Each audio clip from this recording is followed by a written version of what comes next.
Welcome to this episode of Joker's The Campaign Abby's Adventure. Abby's going to be the game master, and I'm going to be a player for a change, which will be pretty cool. Yeah. I'm playing Meeka Meeps. And I'm eating nuts. Yes. Meeka Meeps is a 4-foot-tall, adorable goblin full of good intentions and mischievous shenanigans.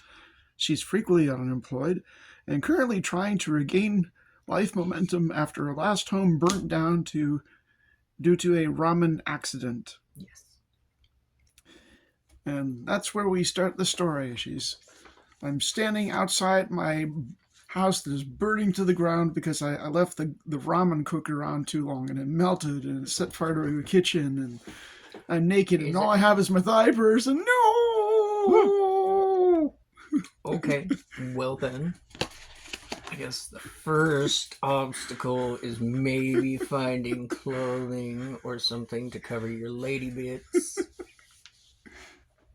I assume they're lady bits. Maybe I should ask. Are they lady bits? Yes, they are very lady. Okay, very lady bits. Okay. I'm a titty vagina. Okay. Just a walking pussy my tits. walking vagina.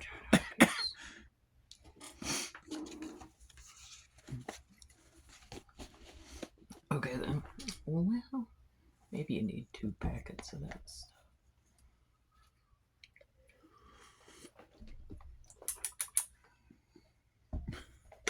Should I go grab another packet?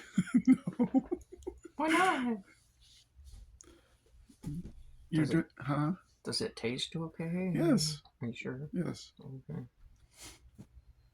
I've been ripping them all day, so enjoy. Okay, so yeah, first order of business is clothes, I think. Maybe not.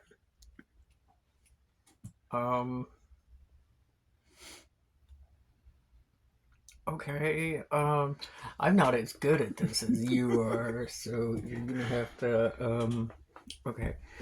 So... My house is on fire! I get... Okay, so are you close to town? Like, is your house in town? Like... It's like right on the edge of town. Okay, so your screams might elicit a response from some of the other goblins in town. 2 or 3. When I say goblin, she's not actually a goblin. That's just kind of her personality. Oh, wait, so... That's what she looks like. So she's not a goblin. No, she's not like green skinned with pointy ears. This is what she looks like. Okay, so she's human then? Mostly. Okay, well, there are some things I didn't know about this down here. I mean, I saw the picture. I just, green? But, okay. So... And she's standing in what was her house. Okay, so you're not a goblin, but you're living in a town with goblins. You scream. Some of the...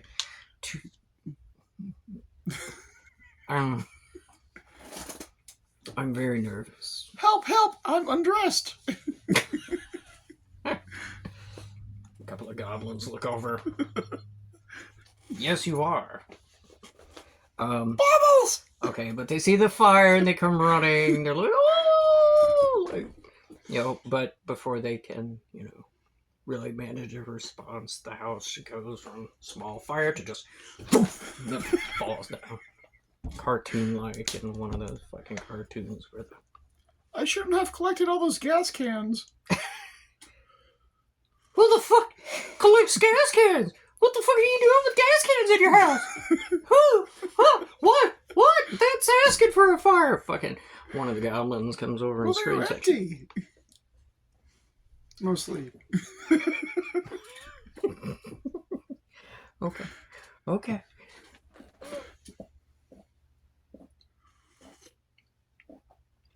That's a frog. Damn amphibians. Okay, so Okay. As they watch this house, just kind of like poof, up in flames and then down, one of the goblins goes back into their house and grabs a cloak. It's a little small, but it covers most of the things you would need to cover. Most, maybe. Cloak. Goblin size.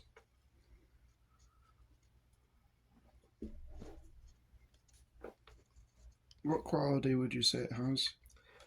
Well, I mean, like, okay, quality, as in, like, I mean, it would be used lightly, not like in tatters or anything. But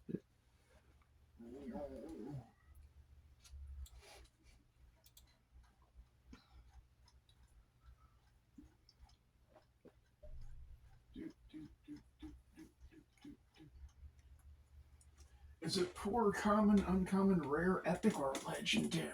I would say common. Okay. I wouldn't say it's poor quality.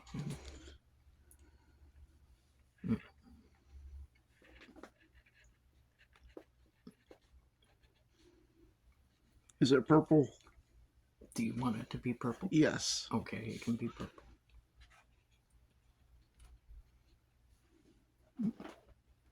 Not itchy.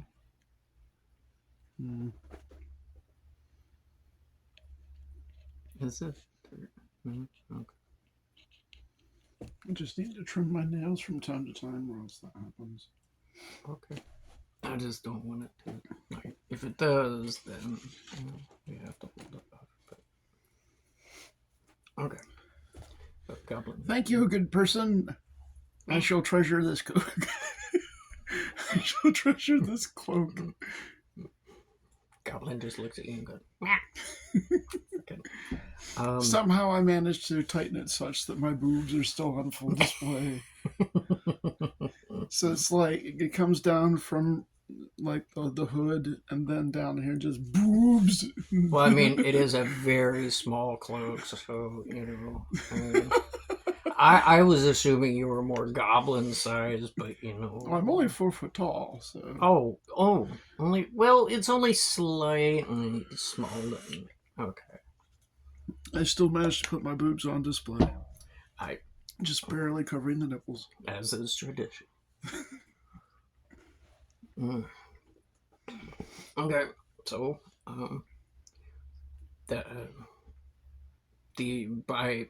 by that point, small, maybe 5 or 6 goblins have come over to kind of, word spread that your house burned down. There's a naked lady in the streets. One of them comes by and says, "Well, that sucks. What are you gonna do?" Is he good looking? I mean, they good looking? By goblin she good standard. Looking? By goblin. Let's, they good looking? Let's pull a card. If it's 10 or above, it's a man. If it's 9 or below, it's be bad. Okay. So a woman. She's goblin. A pussy McTits too. Okay, so yeah, she says, "Wow, that really sucks. So what are you gonna do?" Well, I comb my hair a little, do my boobs. Attractive, I'd say. By goblin standards, really attractive. You live with the goblins, so I'd assume you find them fairly attractive. Yes. I could always stay with you for a little. Wink. Boob adjust. Pull up the butt flaps. Okay. Boing, boing, boing. Yeah. Get that action going on. She says, I mean, yeah, I don't mind if he's... Hold on. Where are my cards? Have these been shuffled yet? Yes. A couple times by that thing. Thank you. Okay. So, she says, she kind of looks around, she's like, she blushes a little, she's like, yeah, sure, you can come stay with me. She, Awesome. My name is Meeka. What's yours? God, I'm awful. Oh, okay, hold on. Uh, um,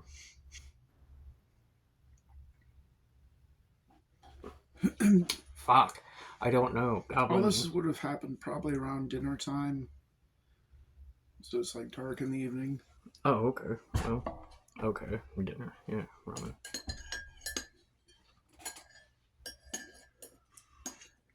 She says, hi, I'm Mira. Notebook here. Is this? Nope. That's the miniatures. Okay. Your bound thing is your notebook. Oh, yeah, okay. I can use that.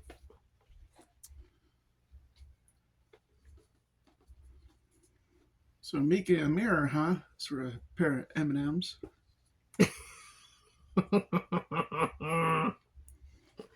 Oh, shit. Okay, yeah. God damn it. Well, okay. That's why my mind was able to come up with it so quick. Alright, I got you. What color are her eyes? Uh, they're kind of like a little lighter than emerald green. Fuck. Okay.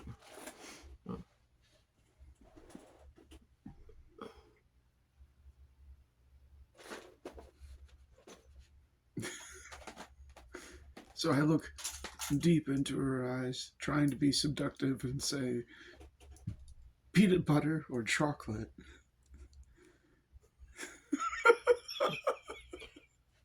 She looks around nervously. She's starting to sweat a little more. Or both? You can you can see the anxiety growing on her face. She says, "Ah, lesbian fucking disaster." Um, she kind of peanut butter. Sounds good, Mira.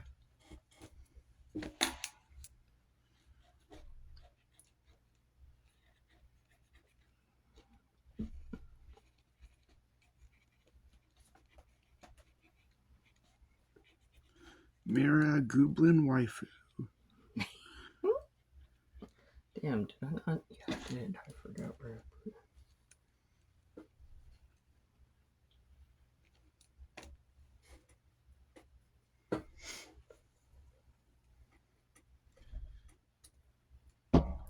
Well, Mira, all my stuff burned up in the house, so I have pretty much nothing to move except myself, this cloak, and my thigh purse.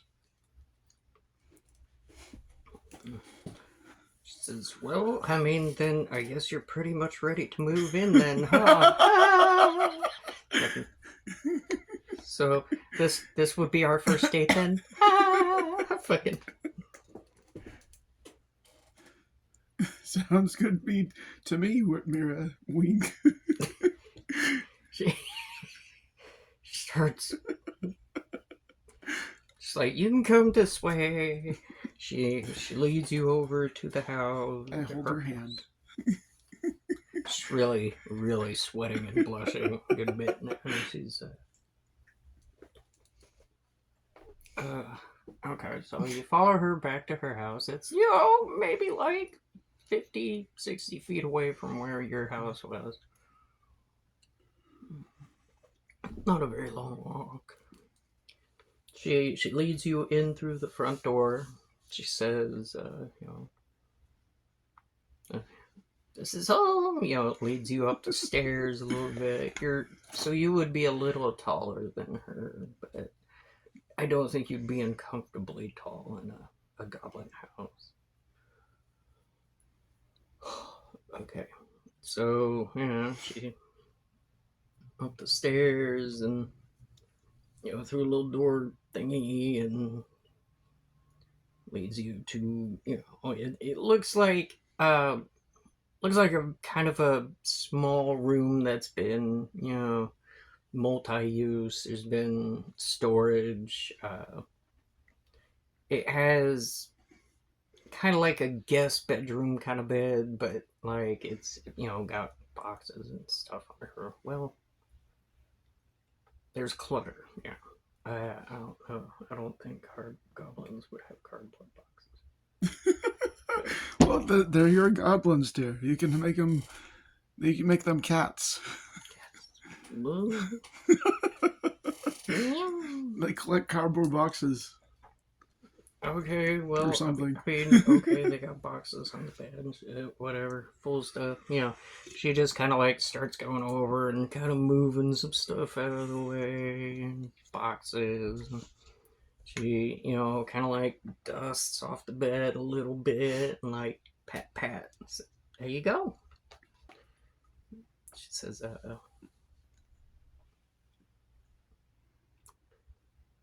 I don't know what you're planning on doing after that, but if you're looking for any work, you can usually find something in the tavern. I don't know. I don't know how familiar you are with Goblin Place. I mean, clearly you're a part there, so he would probably know that, but I don't know. Whatever. Meh.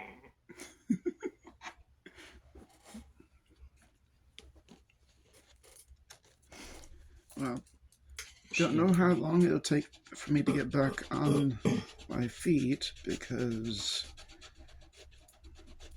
well, even my shoes are gone.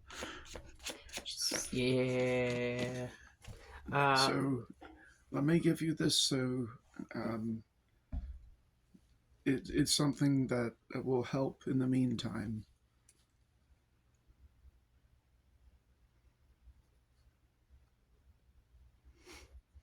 And I give her 24 gold. Oh, she didn't mean it like that. She was like, "No, no, I'm not asking you for money. I just." Well, you're still gonna have to like buy food for both of us and stuff like that. So, I mean, use it for groceries. Oh, okay. So, are we roommates then?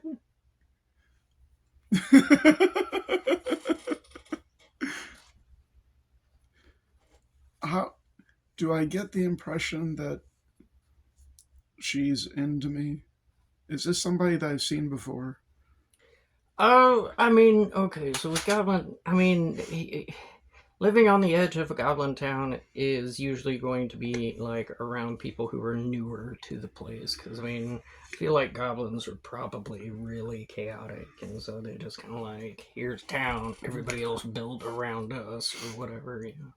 So she's one of the newer people in town. She's not, you know, I don't.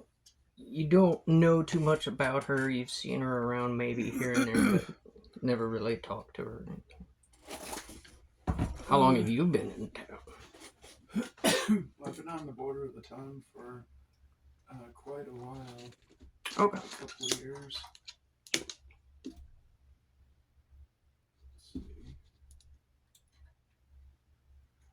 So then you've probably seen a fair few folk come and go.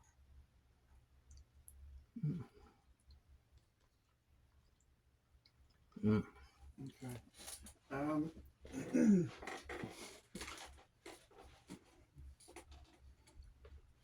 I would like to perceive how forward I can be with this goblin.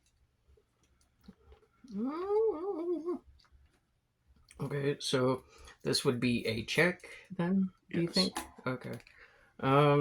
Okay. It'd be an opposed action, so. Okay.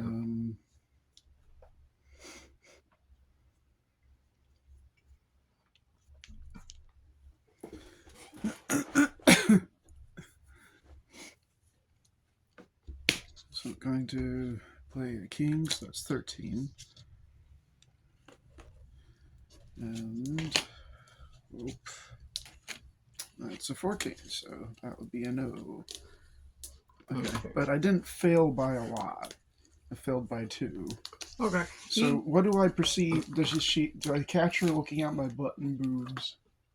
I mean, I wouldn't say she's quite that forward about it. She's a little, anxiety goblin.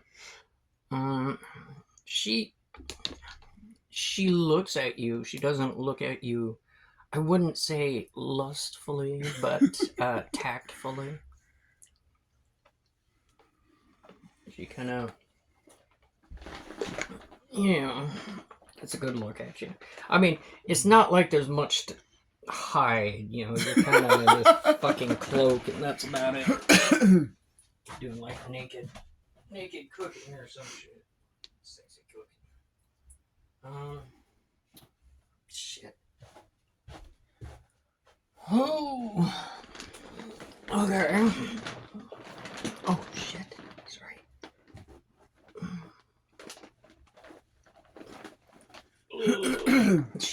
I just had my house burned down, so I think, fuck it. So where's your room? Mine's down on the first floor.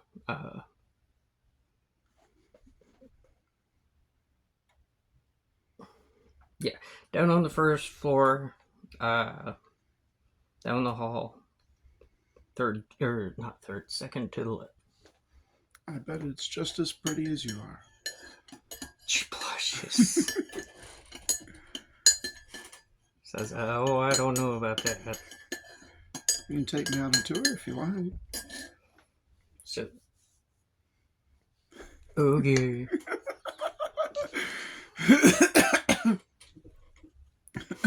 So she takes you back out the room. You still haven't done much in the way of clothing, so your butt still can hang down a little bit, but she, takes you downstairs, guides you by the hands, and she's got all of these pictures on the wall. What kind of pictures? Pictures. She's got pictures of her extensive family. Pictures like side by side, like fucking 47 siblings? Yeah, that kind of thing. I mean, they're goblins. They fuck like rabbits. And I would know this? I would assume so. If you're living near goblins, I would fucking hope so. The sounds keep you up at night sometimes. Okay, continue with the description of the room. You every now and then you catch the sound of in the middle of the night. Let's see. Yeah. Okay. So I mean, goddess! Oh goddess! Oh goddess! And the Finnish sounds are the best.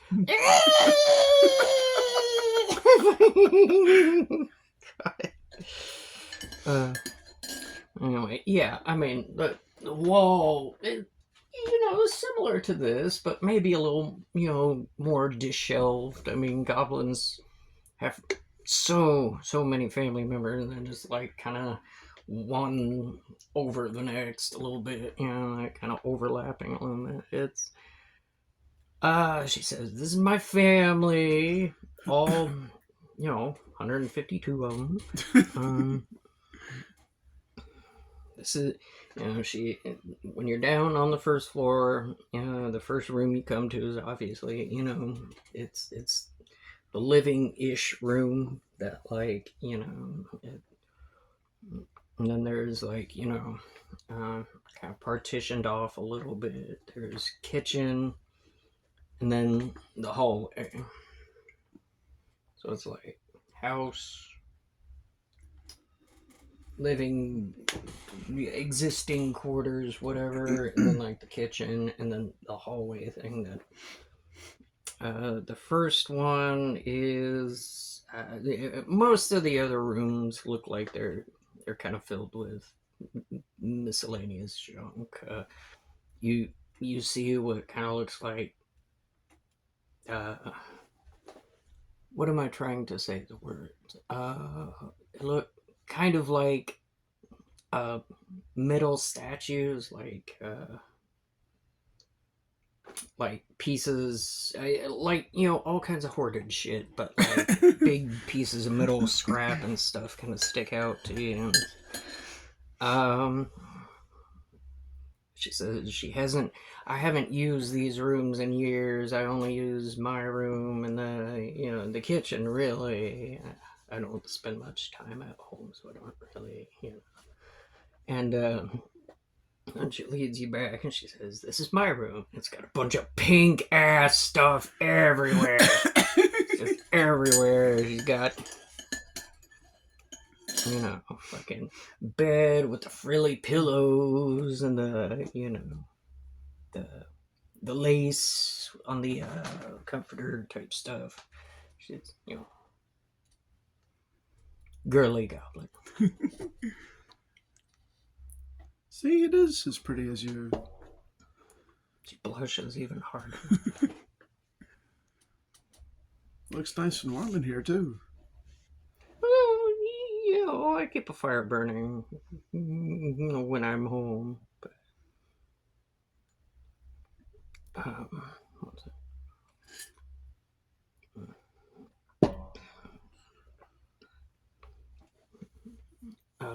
She keeps the fire on in the wood stove usually when she's at home. So, okay, so it's evening. So, I'm guessing you didn't really have dinner since your house kind of burned down. She takes you back to the kitchen. There's a pot. Wonderful smelling food. Smells like some kind of stew or something. You can smell herbs and, there's some potatoes and some carrots and with a chunk of fucking beef. Something.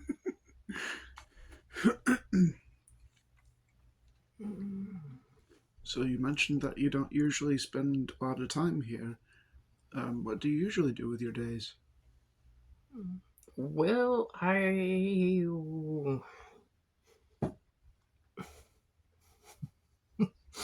crap. I'm not as good at coming up with shit on the fly.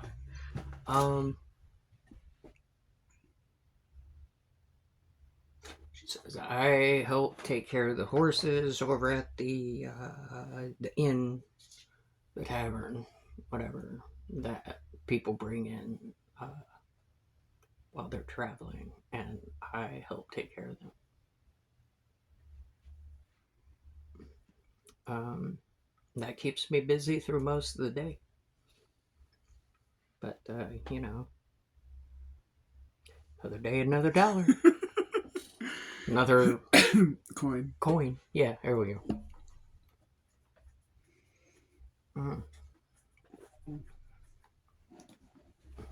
She says, if you want any dinner, you're welcome.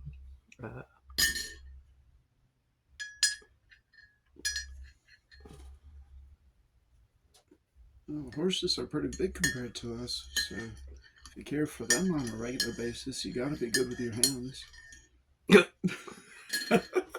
It's just a never-ending, just like she just blushes. Eventually, she's just going to become bright red entirely and just take off.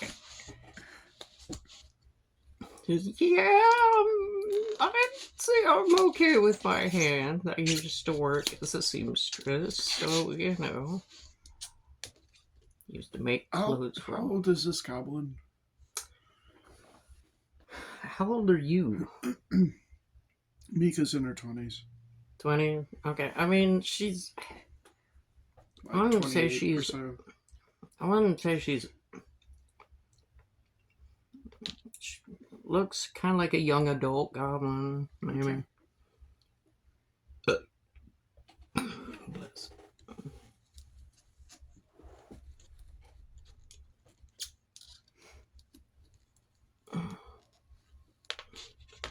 So, her. Well, as I eat a bowl of stew, Okay. I talk to her. Just do it off. So how long have you been here? And what's the name of the town? Oh, god damn it. Goblin Town.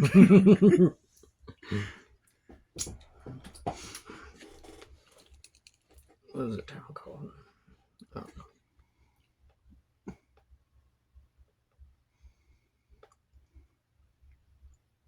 Daisyville.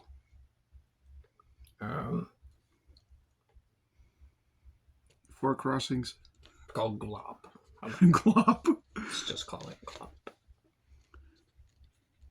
It seems to be a mix of bunch of different goblin families and professions and stuff, all kinds of random people.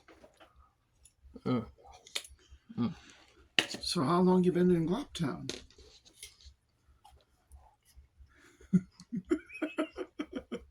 I've been here for, I think, about 5 years or so.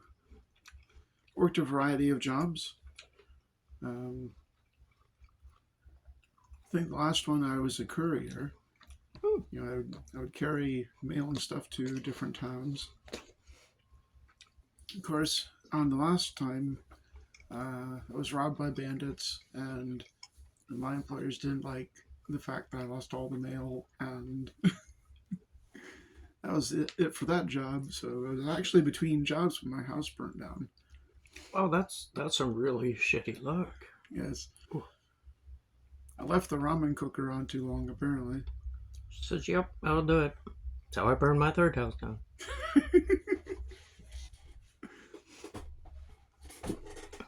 Well, you should like this then. This is candlelight, but oh god.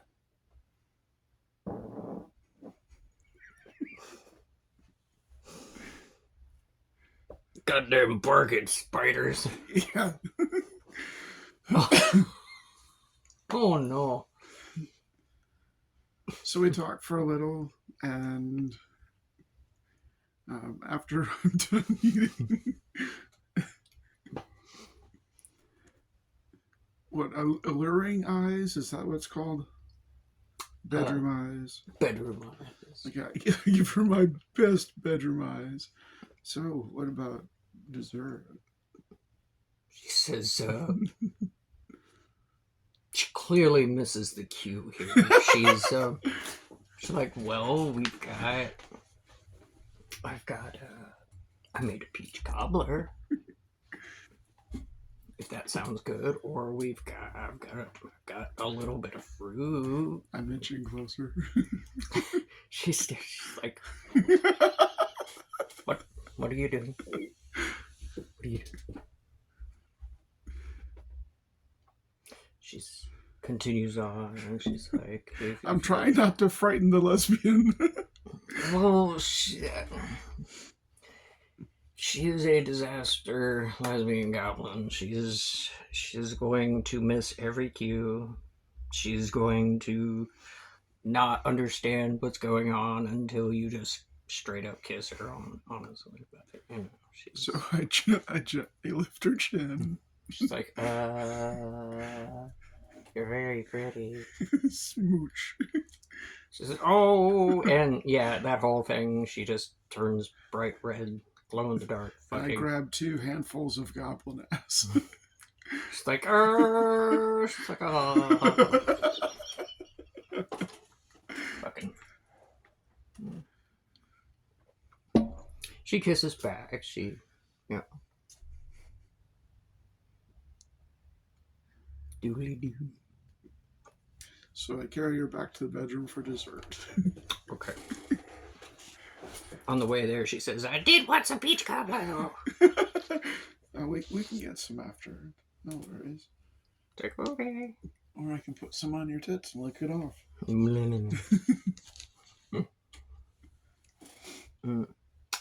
But no, really. I mean, Meeka just had like a really traumatic incident, and some company is better than an empty room. Yeah. And she loves goblins. She thinks they're cute. She's actually had some relationships with goblins before. She's a goblin sexual. Yes, goblin sexual.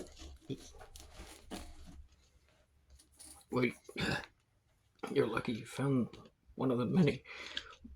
Well, one of the few goblin lesbians.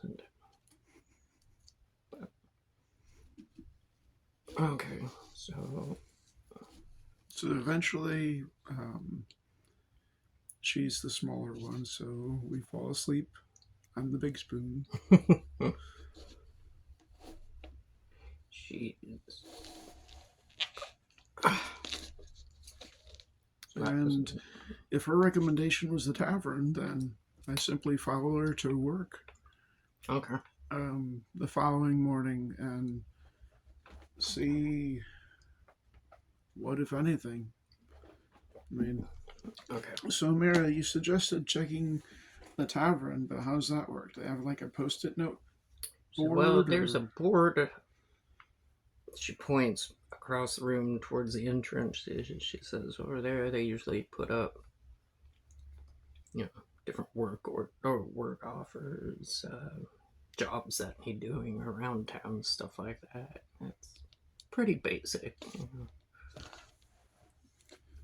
sounds pretty good to me. You just grab one of those, take it to the innkeeper.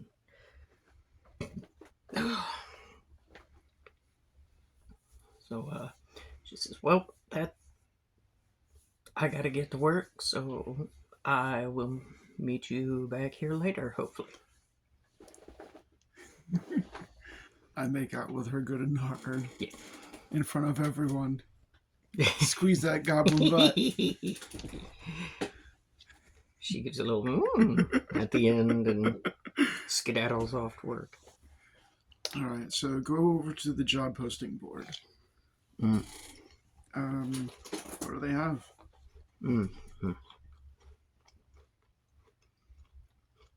Sorry.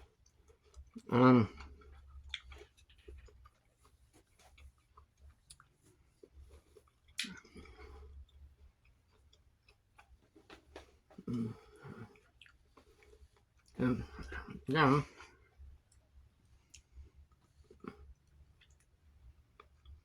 They've got some, that are bigger, kind of things, like, people needing help, like looking for smithing apprentices, stuff like that. There's some talking about, they need, you know, some kind of ingredient or something, uh, from, caves or some shit that are like, further out. I mean, okay, so we're talking level 1 here, right? Yes. Okay. So, like, none of these crazy adventure things would be too appealing, but you see a couple that kind of, they're not jobs so much. There aren't really too many of those right now on the board. There's a little bit of slim pickings as far as, like, what you can really do right now. Two of the ones that sorry, I love nuts. No.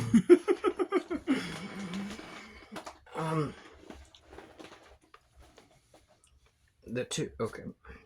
Here's the two that look interesting. That you might be able to handle at this point. There's one about somebody lost their dog and they're willing to pay a handful of gold pieces for his return. And then there's another one that, somebody's relative has gone missing in town and talks about their uncle and how, he was living on what side of town would you say you lived on? I mean, if you had to give it a general. You might want to start making a map. It's behind you to the right. There you go. God, it's just how do you people talk and write? Like, my brain is gonna hate me. Okay. So it's Glop Town. Yeah, I need to be doing this. And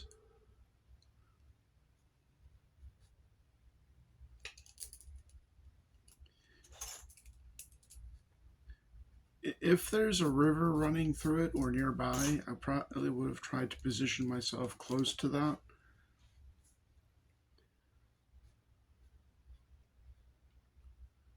So I could go swimming and maybe fishing occasionally. Okay. Okay. Um.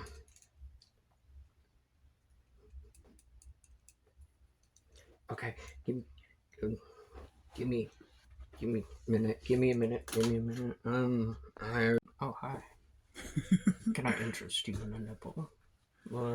I got some. I got some boobles too. Oh, Mm-hmm.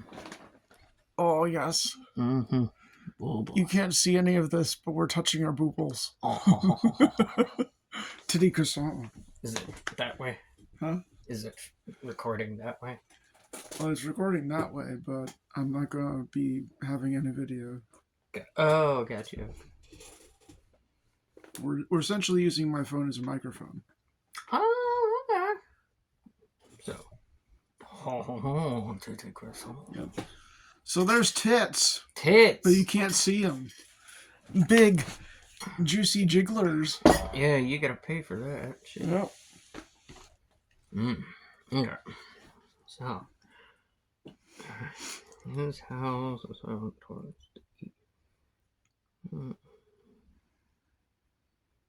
So, effectively, this is the southern part of the Goblin Town. All right. Okay, so the little scratchy building here is where The scorch mark. Yeah. Okay. Is where your house used to be. Okay. Okay. And the other house, the relatives' place. God, I'm no good with goddamn goblin names. Fuck. Hold on. Well, you have Mira. Yes, My and goblin wife. apparently my brain said Meeka. Oh, let me change one letter in that to come up with the goblin name. Fucking Christ. My brain is so weird sometimes.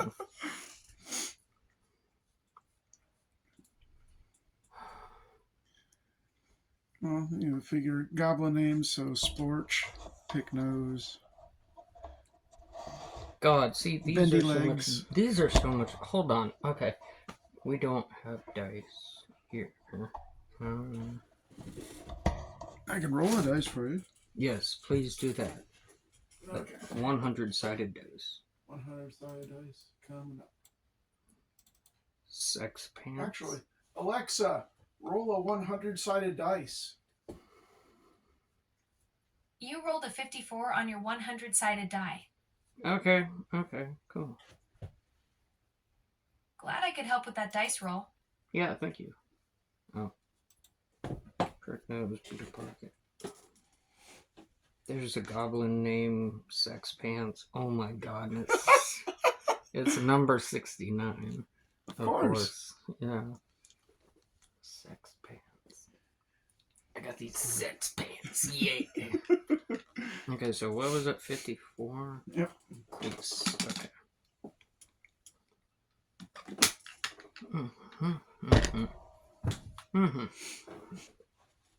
Alright, so anyway. You okay? Yep. Okay. So, you know. So there were two things. There was the find some kid's dog. Some kid's dog. And missing relative. So Missing those relative. look like fairly good ways to hit the ground running. But Okay. Do they post any details about them? the find the dog, it just has like a crude scribble of the dog. This is like, and I mean they have to register it with the person running the counter. So like, you kind of you get more information there, but it's like, scribble of a dog says lost dog, please find. It kid scribbles. So It's some kid's dog. And then there's, another one that says relative missing, or why do I keep saying relative? Uncle missing. And then it shows a picture of this average looking goblin dude, a little more rotund, kind of, goblin. Mind goblin these nuts. But, yeah. The other ones, like I said, kind of seem a little bit more like if I Save the world from the Lich Dragon. Yeah, like if you go out and do this shit, you might get trampled a little bit.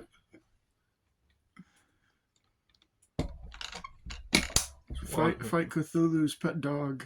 Yeah, shit like that. Fucking, there's a little picture of a dog with a little bit.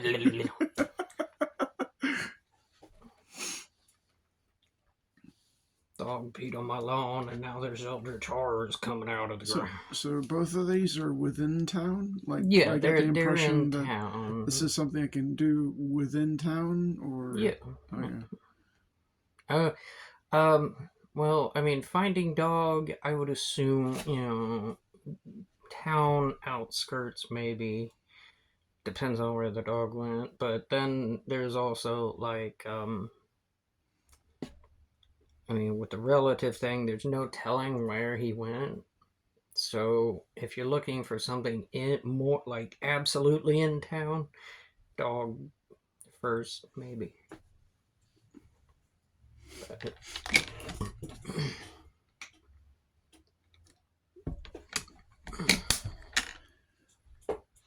I asked the tavern keep about those two.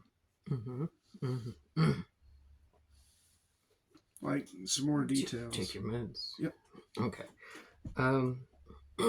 Tavern keeper, you pull the little slips off and you bring it up to the keep, and it says, yeah, there's a little kid in here looking for a dog, lives in town not too far from here. Said the dog looks like a dog. Said he's brown. Said scruffy. But he said his dog doesn't travel too far out of town. He's old. So, you want to go help a kid out, you can go find his dog. And the missing relatives, man named, what was it, Quiss? Fuck, goblin name.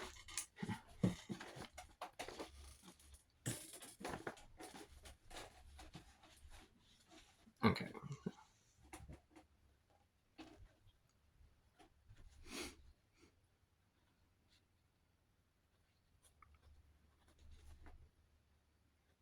Are there a lot of wandering pets in Gloptown? Not like, I mean, mostly the animals running around freely in town are like, squirrels and stuff like that. It's not so much. Okay, so a dog would stick out. A dog would definitely stick out. It wouldn't be a common sighting to see a dog just running around town. He says the other guy, the other goblin. Alexa, roll a D100, please. You rolled a 26 on your 100-sided die. Okay, so a guy named Mumblemorg is trying to trying to see if anybody has any information on his lost cousin, or uncle. Fuck me. Don't. Looking for information or looking for somebody to find them? Well, I mean, the posting basically says if anyone has any information or can find my uncle, there's a gold reward in it. So it's kind of like, it's a little more vague. Okay.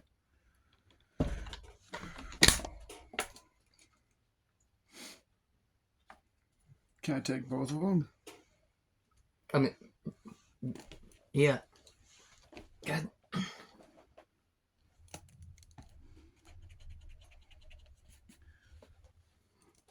All right, well, I take both of them with the idea that I'm going to keep an eye out for the dog while I'm in town. Okay. Does it say what the dog's name is? He just said dog. He didn't give me a name. Okay.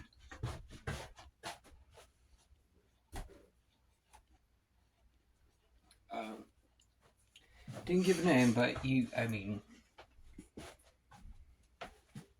the name is dog. Okay. So I want to talk to this mumble. What? Mumble Morgue. I want to talk to this mumble morgue. Okay. So, did you want to talk to the kid or Mumble Morgue? Well, if the kid's available, talk to him too. But... Okay. Well, the kid is probably. The guy says the kid is closer to here. Mumble Morgue is a little on the north side of town. Okay. Tavern would be. Which one was it? This old jangly bitch.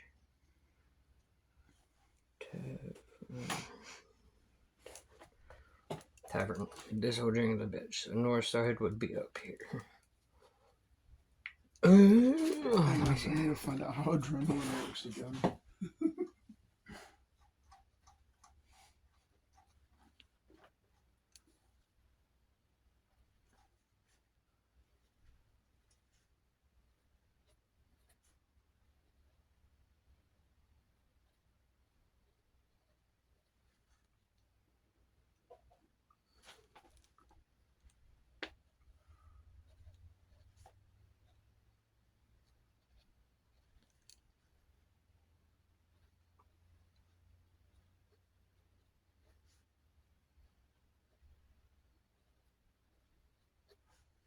That's the maximum of points in this skill. Okay, so I can't. Okay, I thought so.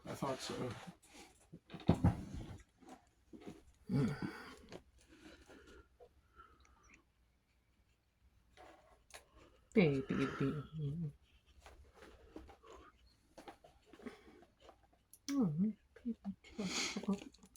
Okay, so I know where to go to see the kid and Mumble Morgue. Mumble Morgue. Okay. Yes. Before I leave the tavern, is there some place I can go where people can't see me? Like a bathroom or something? Yeah, I mean, there's like outhouse kind of thing. They don't have indoor plumbing. All right, so I go to. It's I want to do this before I leave the tavern. Oh, well, I mean, there's a storage closet you can see that's a little bit open. You might be able to duck in there, but you know. Okay, I duck into the storage closet and I accidentally stub my toe on something. Oh, okay. So you pick which card that I lose. Like I'm doing this forcefully enough that I lose a card from my hand. Oh, okay. What the fuck? Call that one. All right. Okay, and as soon as I get done doing that, I hop my ass out of the tavern and continue on my way to see the kid first. Okay, so did you do anything in the tavern? Yeah, I just gave myself a +1. And I want to do an opposed action to see if I hear or see that dog on my way to talk to the kid. If to see if you would again. If I can perceive that dog in any way on the way to the kid. Well, I mean, so I'm gonna play this, which is a 12. With that +1, it's a 13. Okay. And God, nope. Oh. By the time I get to the kid, I have recovered. So okay. Anyway, well, okay. I'm keeping an eye. I didn't see nothing. Brown scruffy dog named Dog. Yep. Okay, so I mean, you know, you don't see anything on the way to the kid's house from the tavern, but Okay, so you get to the house, you knock on the door, and little little kid who looks like he's been crying comes to the door. He says, "You see my dog?" Well, that's why I'm here. I'm gonna try to find your dog. Your poster wasn't very descriptive. His name's Dog. That's He looks like a dog. that's his actual name. His name is Dog. So I when named you call him, you call him Dog? Dog, come Okay. home. Did Dog have a collar or something? He had a little red collar. Okay. Oh, my dog. There. I'll find your dog. Fucking. He walks back in, shuts the door behind him. Kid's distraught. He lost his puppy. I'll find his dog somehow, I guess. Mm. Presumably, some time has passed a little, at least. It was a fresh piece of paper on there. It didn't look like it'd been I mean, up there very long. But how much time to get from the tavern to see the kid? oh, I mean, the kid was like right around the corner. Tavern here, little kid's house go, out here, down here, right over here. 2 minutes. 2 to 3 at like most. Okay, so which way is Mumble Morgues? Mama Morgue is the opposite way to the east. Okay, so I I punch myself in the face. Okay. What?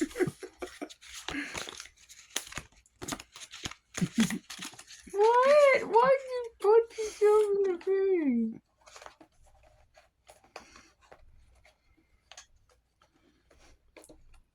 Okay, and so pick a card to take. Okay. Actually, I can't do that yet. Fuck. Okay. So I'm going to play a queen. Okay. So I have a +1 because I punched myself in the face. God damn it. Okay. And so that's a 13. Okay. I have a pair. So that's a +2. 15. Mm. Oh, God damn it. Oh. No, it's a match. Motherfucker. Okay. Well, with a match then, you see some prints, but not the dog. Okay, so I see some dog prints. Are they easy to follow? I mean, a little bit. They're, like, I mean, okay. The game is a Yes. paw print. A paw print, yes. The game is a paw. Yes. So I follow the feet prints. Okay, well, you follow them a little ways. They kind of get a little bit lighter here and there, and sometimes they seem to go just absolutely in circles. Yeah. Is there any way to do a low difficulty like check thing, or is it all just kind of the same? It's all the same. I have a +3. Well, I mean, I guess that's as good as it gets for now. Do a check thingy. You lose. Oh, I'm so sorry. So 10. Sometimes the things that come out of my butt are horrible. No, most of the time. Oh, this. What is it with these matches? It was a match with a 10. No. Oh. Well, you can try again. There's no rush. Dog is, could be dog. My cards are so shit. Well, I mean, 3, 5. No, 3. Yeah, 3, 5, 6. Oh, baby. I go blind. I smash right into the side of the building. I mean, you. Okay, Level 1! instead of 2 cards, just draw 1 since I'm the DM. Instead of drawing 2 to check against, just draw 1. Wait. Oh, Jack is 11. That's right. Derp, derp. Okay, so... Just draw 1 to play it like...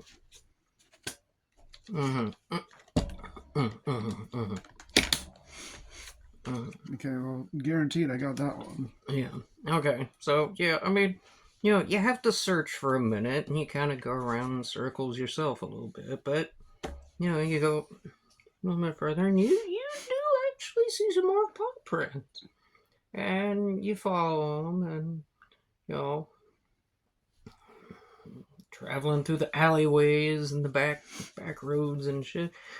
Not that there's that many, but, and there he is, just fucking rolling around in the goddamn muds.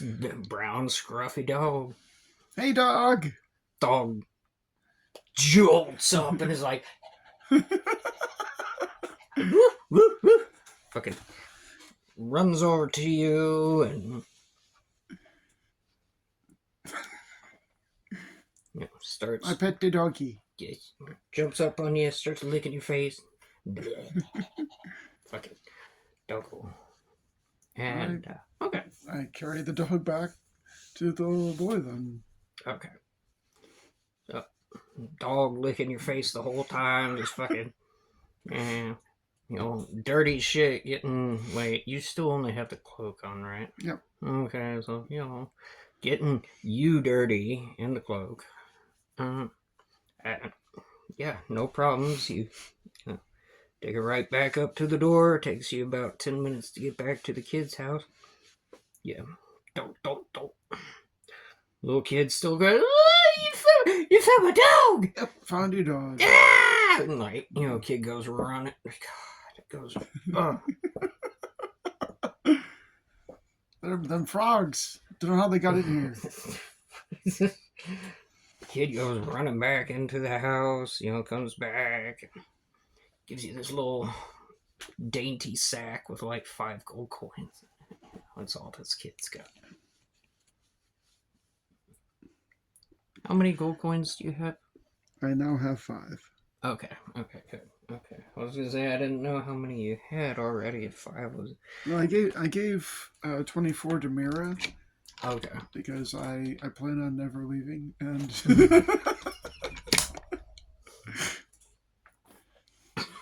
Okay, well, fair. She doesn't know yet, but we're getting married. Needs to rent a U-Haul. Yep. Second date. That's a second date. Okay, so yeah, this dog just hops up out of your arm, runs inside, and you can hear the little squeals inside.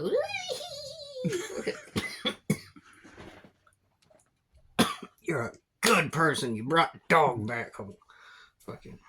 Alright, so the other quest you've got is the whole find Mumbleborg's Uncle Quiss who lives on the other side of town. Okay, well, before I do anything, I'm gonna see if I can find a clothing store so I can get panties and a bra at least. Okay. Well, should at least be able to afford a decent pair of pants and stuff. Okay. So, I mean, you've lived here long enough. You know where the clothing store is. You walk down the street a little bit and through the door. What's the name of the store? God damn it. Alexa, roll a 20... roll a 100-sided dice, please. You rolled a 10 on your 100-sided die. Okay. Perfect. Ready for another roll or anything else? No, thank you. All right, catch you later. Okay, so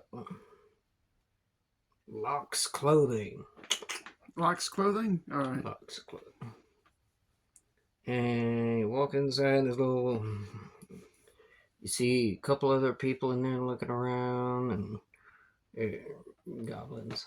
And then there's this well-dressed goblin behind the counter, uh, talking to one of the customers, and yeah, there's, some clothing that's like folded up on, some of the shelves and stuff. You can, you can find underwear and like bra and stuff, and you can find a skirt if you want a skirt. Skirt goes spinny. Skirt goes spinny. Skirt, and you find,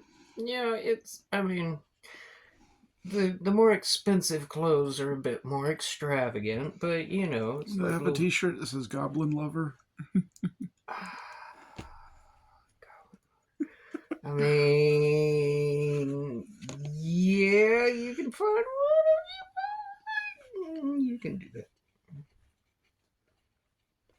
But that will be all your gold coins for all of those together.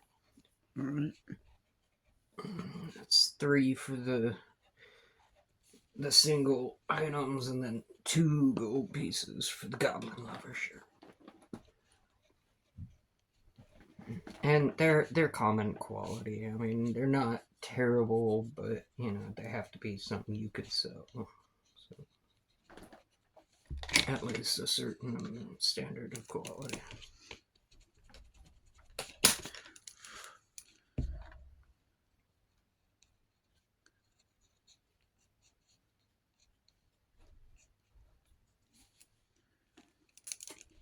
All right.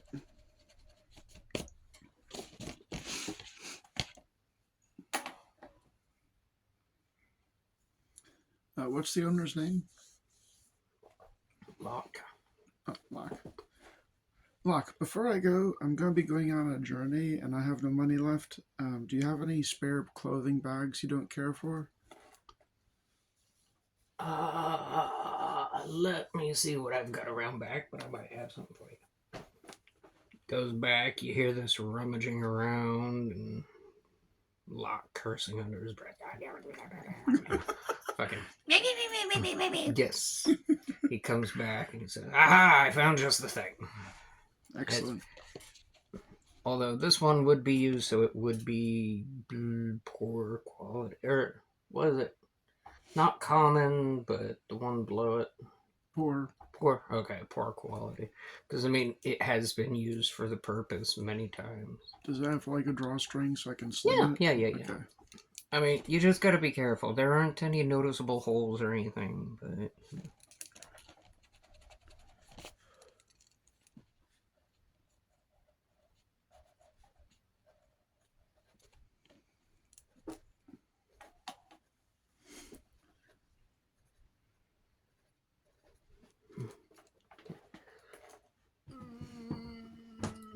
All right, so Mumble Morgue is in town?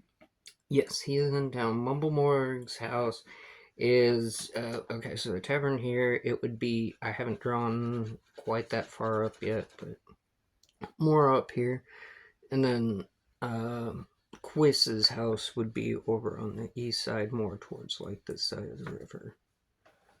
Quiss is the one I'm looking for? Yes, Quiss is the one you're looking. Yeah, Mumble Morg's Uncle Quiss. How's that spelled? That's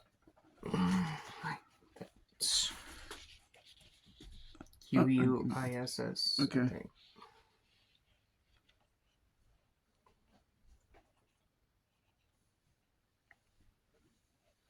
Alrighty.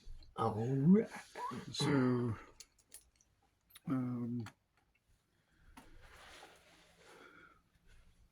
off I go, I guess. Yeah. I have no reason to suspect I'll be leaving town yet, so I'm not going to lug around supplies. Yeah. Let's see. Okay, maybe.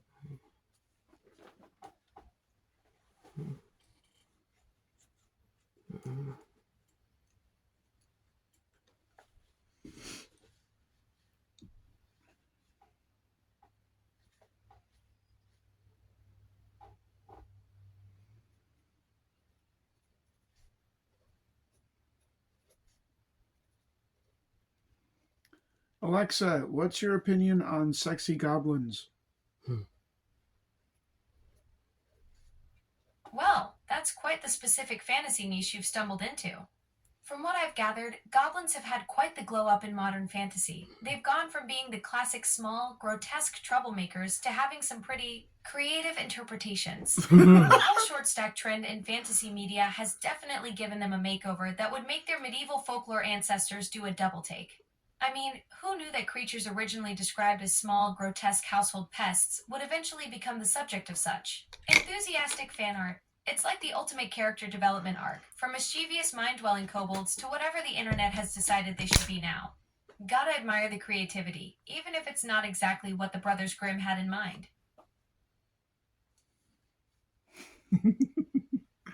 Alexa, what is a short stack? In fantasy contexts, short stack refers to characters that are short in stature but have exaggerated physical features, often associated with monster girls like goblins, dwarves, and halflings. This term blends the idea of being short with being stacked or voluptuous, creating a specific body type in fantasy media. Monster fucker type shit. I don't engage with explicit or adult content. Let's keep our conversation appropriate and family friendly. Thank you, Alexa. You're welcome, Sarah. She's a little bit on the, what do you call that? The prude side. You can be sure that it's Amazon. Oh, yeah. She has limitations in how she can interact, which I think is nonsense. I mean, I get it, but, like, you know, I get why Amazon would do it, because Amazon's a corporation, and, you know, they want to, but they limit everything that she can say and shit, and it is kind of stupid, but... I want an Alexa cat robot about this big. Yes.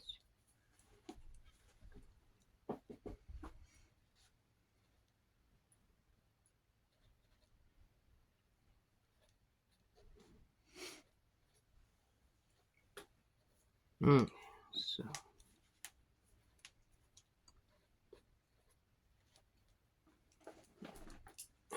Alright, so. Now that we've got. Okay, you got a knapsack type thing. Yep. Okay. I figure I'll need to lug something at some point. Yeah. Well, yeah, eventually. I don't. We'll figure it out. Okay. So, yeah. Are you on the way to Momo's house then? Yep. Okay. Got no money, time to earn some. Yeah.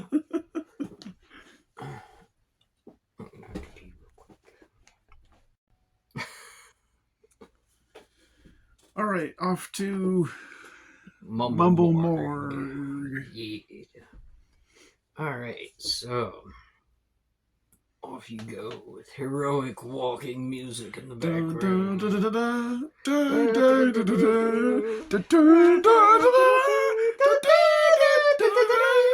Yeah. It's just a model.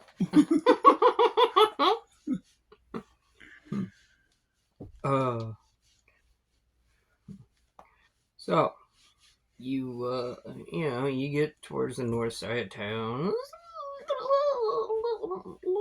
Run down. Looks like some of the buildings could use repair. It's been a little bit more shambly than the side of town you're used to. You get to this house that, you know, the tavern keeper told you that Mumble Morgue lives at. And it kind of looks like hasn't really, like nobody's really cleaned the area up too much. Just from the outside, kind of, it looks like one of the, what do they call those? The window doohickeys on the side of the windows, the flippy flaps. I know they're cover panels. yeah, those Something. things. Looks like they're kind of a little dangly, a little bit. Like somebody's been preoccupied or something. And so you walk up to the door and and yeah, you wait a minute and there's no response. Um, Knock again. You hear, yeah, what is it? I'm coming. From behind the door, sounds like he's on the other side of the building. You hear, this, it's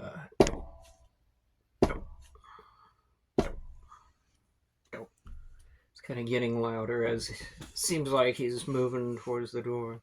I'm here about the Uncle Gerb. Yeah, you're here about my Uncle Quiz. Ah, all right.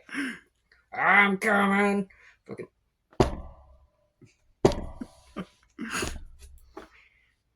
And finally, you hear it right next to the door. You hear, sound homie unlocking the door and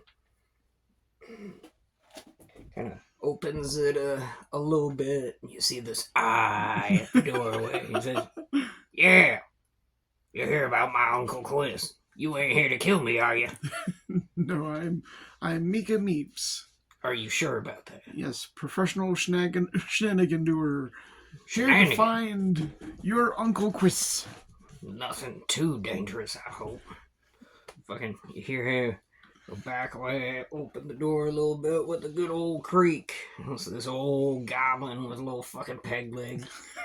Fucking, he's he stares at you. Goblin pirate. Yar. You notice something's off about one of his eyes, and looks a little more wild. He catches you staring. He says, "Yeah, it's my fake eye. I lost it in the Goblin War." Fucking same with me like here. Would I know how long ago the Goblin War was? I mean, there's been so many wars that everybody calls the Goblin Wars. There's no telling which one. Okay. With somebody this old and Rashity, you kind of guess it's probably best to just leave it alone. You never know. You're probably going to go down a fucking rabbit hole. You ask them about the Goblin War. I wouldn't be opposed to it, but I don't have the information available at the moment. So, but says, "Yeah, come on in. I reckon you don't look too dangerous. Maybe you aren't here to kill me. Come on in, grab a seat. I'll tell you all about my Uncle Quiz." Alright, so I come in and have a sit. He sits at this big table in the fucking, pull a little bit further back in the main entrance room, and, he sits down at the table. There's wood stove burning in the corner. It's not too terribly cold, but you still somehow catch a chill in this place. And you sit down. He says, so you hear about my Uncle Quiz? All right. Well, this man, my Uncle Quiz. He's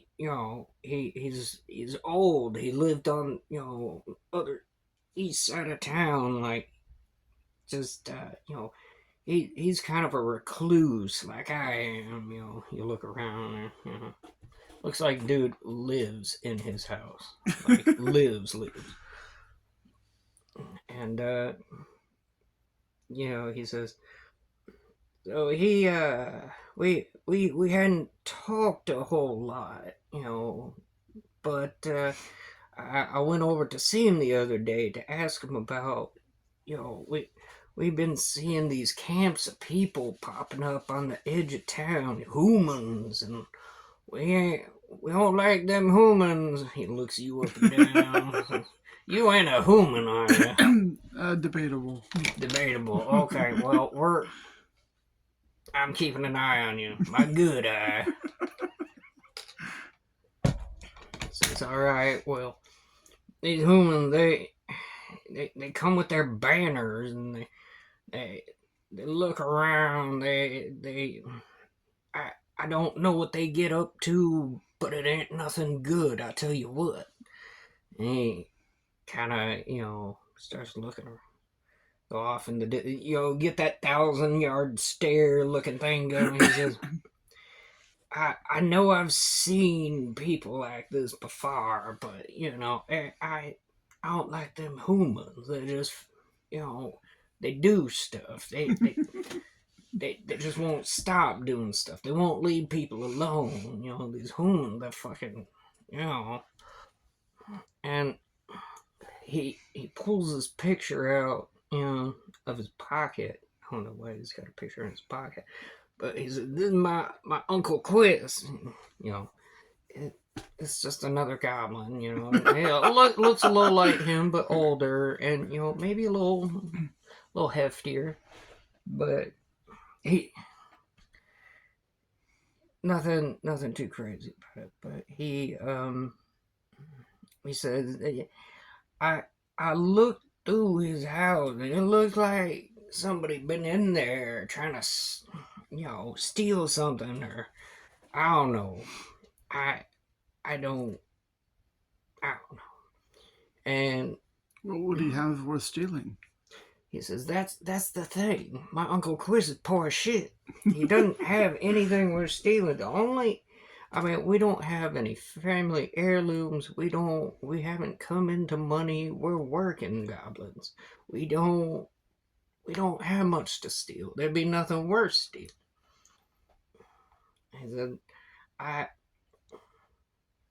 feel like maybe if you look around his place, you might find something, but I couldn't find anything. There are no clues or anything that I could tell. It was just, a bunch of stuff tossed around in there. And, he says, I don't really like the man, but I am willing to pay you a fair sum if you can help me find him so I can put my own boot up his ass. Do you have any idea where he might be? Like, does he have favorite haunts? Is it normal for him to be away like this? No, he's one of them old goblins. He don't like to leave home very much. That's why I found this whole thing so odd. Is he's not that kind of goblin. He loves his home. The man, I take after him much myself. I don't leave my house either. So I don't know. I don't. Maybe he got a summons or something, but that wouldn't explain people breaking in and messing his place up. I don't know. But the best I can do is, just tell you where he lives. If you want to do a little searching yourself, you're welcome to. If you come up with any information, if you find the man, you can bring him back. But that's where the trail ends for me. I just don't have it in me to go out there and keep looking. And he kind of, looks down and he says, I didn't really much love the man, but he's family, and family's got to stick together. And, says, I prepared a small amount for anybody who's willing to look into this matter. So he, gives you a little bag of 25 gold pieces. And these humans that you mentioned, how many are there? I don't rightly know. I didn't quite count them. I know there's a small handful, but it wasn't like an army or nothing. It was just a small group of people hanging out, a little further ways out of town. I keep hearing rumor about them coming and going. I've heard something in the night. It's almost like somebody's sneaking around my house, and I can't worry about all this all the time. I just, I go back to sleep. That's that. Did Uncle Quiss disappear around the same time these humans showed up? Well, this group, the time they came this time, it's maybe a day or two. I mean, I know old Uncle Quiz can be a booger. He can put up a fight still, but I don't know. I mean, I expect if they did something, they were waiting for a time, a very specific time. Oh shit. So yeah, if there's anything you can do to help me, I would be appreciative. There is something that I need from you to help. It would be it would help me help you if I could have that photo, so I have a reference that I can show to people, and also keep my mind fresh. He says, absolutely, you can have this one. Okay. Looking at the photo, do I notice anything that stands out for a goblin? Nothing in particular. Nothing that you can really put your finger on. I mean, there's nothing spectacular or, out of place. It just looks like this man's older relative. Okay. Is it a headshot, or is it him standing with the background? It's like him sitting kind of like this, and it's from here to like down here. Maybe it's not a full body, but it's a most body shot. Okay, and what's behind him? Behind him? It just looks like a wall with pictures on it. Okay. Do you know where this was taken? Says, I do believe he had that taken in his own house. Okay. Is there anything on the back of it? No, nothing on the back. Oh, God damn. Okay.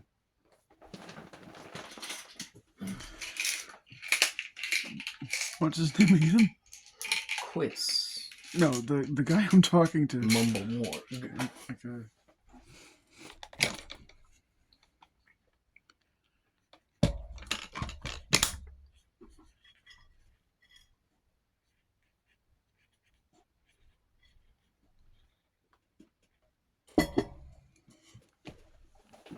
All right. Okay, I'm going to go check out Quiss's house. But could you perchance give me some idea where those humans are too? Well, is it like a map of the it's town? Been a couple days since I saw them last, but they're across the river. He says they're across that dang old river and a little bit to the southeast. And I don't know what they've been doing out there. It looks like they've just been hanging around. Did they see you? I don't believe they did. They didn't. If they were after something, they didn't seem to show anything of it. They didn't, it didn't look like they were actively looking. It seemed like if they were after something, they knew exactly where it would be. All right. Well, thank you for your time, Mr. Mumbleborg. Morg. Mumble Morg, yes. I'm sorry. It landed on one of the weird ones. Couldn't be sex pants, no. So, I'm going to head there straight now, and day is young, so I'll see what I can find. And go from there. All right, thank you very much. I'll be here. So, where he showed me where the humans are, where is that in relation to where I'm going? Okay, so I have to draw more of the map, but up here is, where you're at, more on this side of the main road. Quiss lives more over like around this area, and these people would be like down here. Okay, so not even close. Well, I mean, depending on what they're trying to do. I Right. mean, humans coming within, that distance of a goblin town, it's likely to stir up some shit because goblins and. I'm the only. Okay, am I the only humanish person in Gloptown? That you know of, yes. Have we seen humans in Gloptown before? I mean, there have been some caravans, traders, and stuff like that come through. There hasn't really. I mean, y'all are mostly a town that these goblins barely took you in, but like you seem to kind of fit in with the goblin vibe, so they're kind of like, okay, maybe we can make an exception to this one. Okay. So aside from me, just goblins. Goblins and such. Yeah, I mean, goblins. I would. They're sentient bugbears and stuff like that, and they're rare, but different kind of monstrous races coming through. But yeah, it's pretty much been you that has looked human. All right. Well, I head off to the Quiss house then. Okay. And I need. So gonna head on over to Uncle Quiss. Uncle Quiss's house and get my creeps. Get my creeps in. Yeah. Sounds good. So you leave the slightly dilapidated house of Mumble Morgue, and you head off to where he told you to go, and it's maybe about 10 minutes walk. Well, Okay. Well, 20. as I'm going, I just, with what he's told me, I just want to keep an eye out. I want to be more aware than I usually am. Mm-hmm. Okay. Looking for anything specifically, or Just looking. Like, okay. I've been here long enough to know if something's out of place, so I'm mostly concentrating. Which way am I walking? Okay, so Uncle Mumble Morgue is up here. Mm-hmm. Not Uncle Mumble Morgue. Mumble Morgue is up here. And, you basically just kind of go back down the main road and to the east. Okay, well, I don't notice anything. Well, I mean, since you're familiar with it, well, take the lowest card off the check. I mean, some of these things where I'd still be a king. Okay. I mean, 7 and a 5 would be 12, and 12. this is a 12, so. Okay. If you want to give me something for matching it, then. Well, I mean, okay, so let's kind of as a side skill, familiarity. You've lived here for a period of time. You understand what's going on in the glop. And so I feel like you would have a slight advantage at least. So let's call it a skill familiarity, in parentheses, put glop, and put 1 point into it for now. And with that, you would be at a 13 instead of a 12 and would pass the check. You don't notice anything physically out of place, like there aren't people here that you haven't seen before, but you do kind of catch like some whispers here and there, like townsfolk talking about the humans, and you know, they talk about, you know, you hear, and I mean, it's rumor mostly, but it's like, you know, something about them sneaking around and stuff. And so you kind of get the idea that people are on edge about these humans that are, you know, gathering.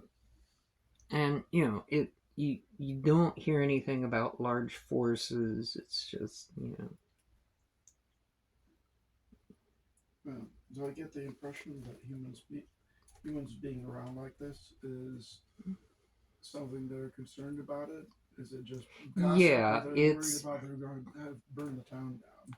well, maybe not so much burn the town down. They don't really know what to think, but they are very suspicious of the humans.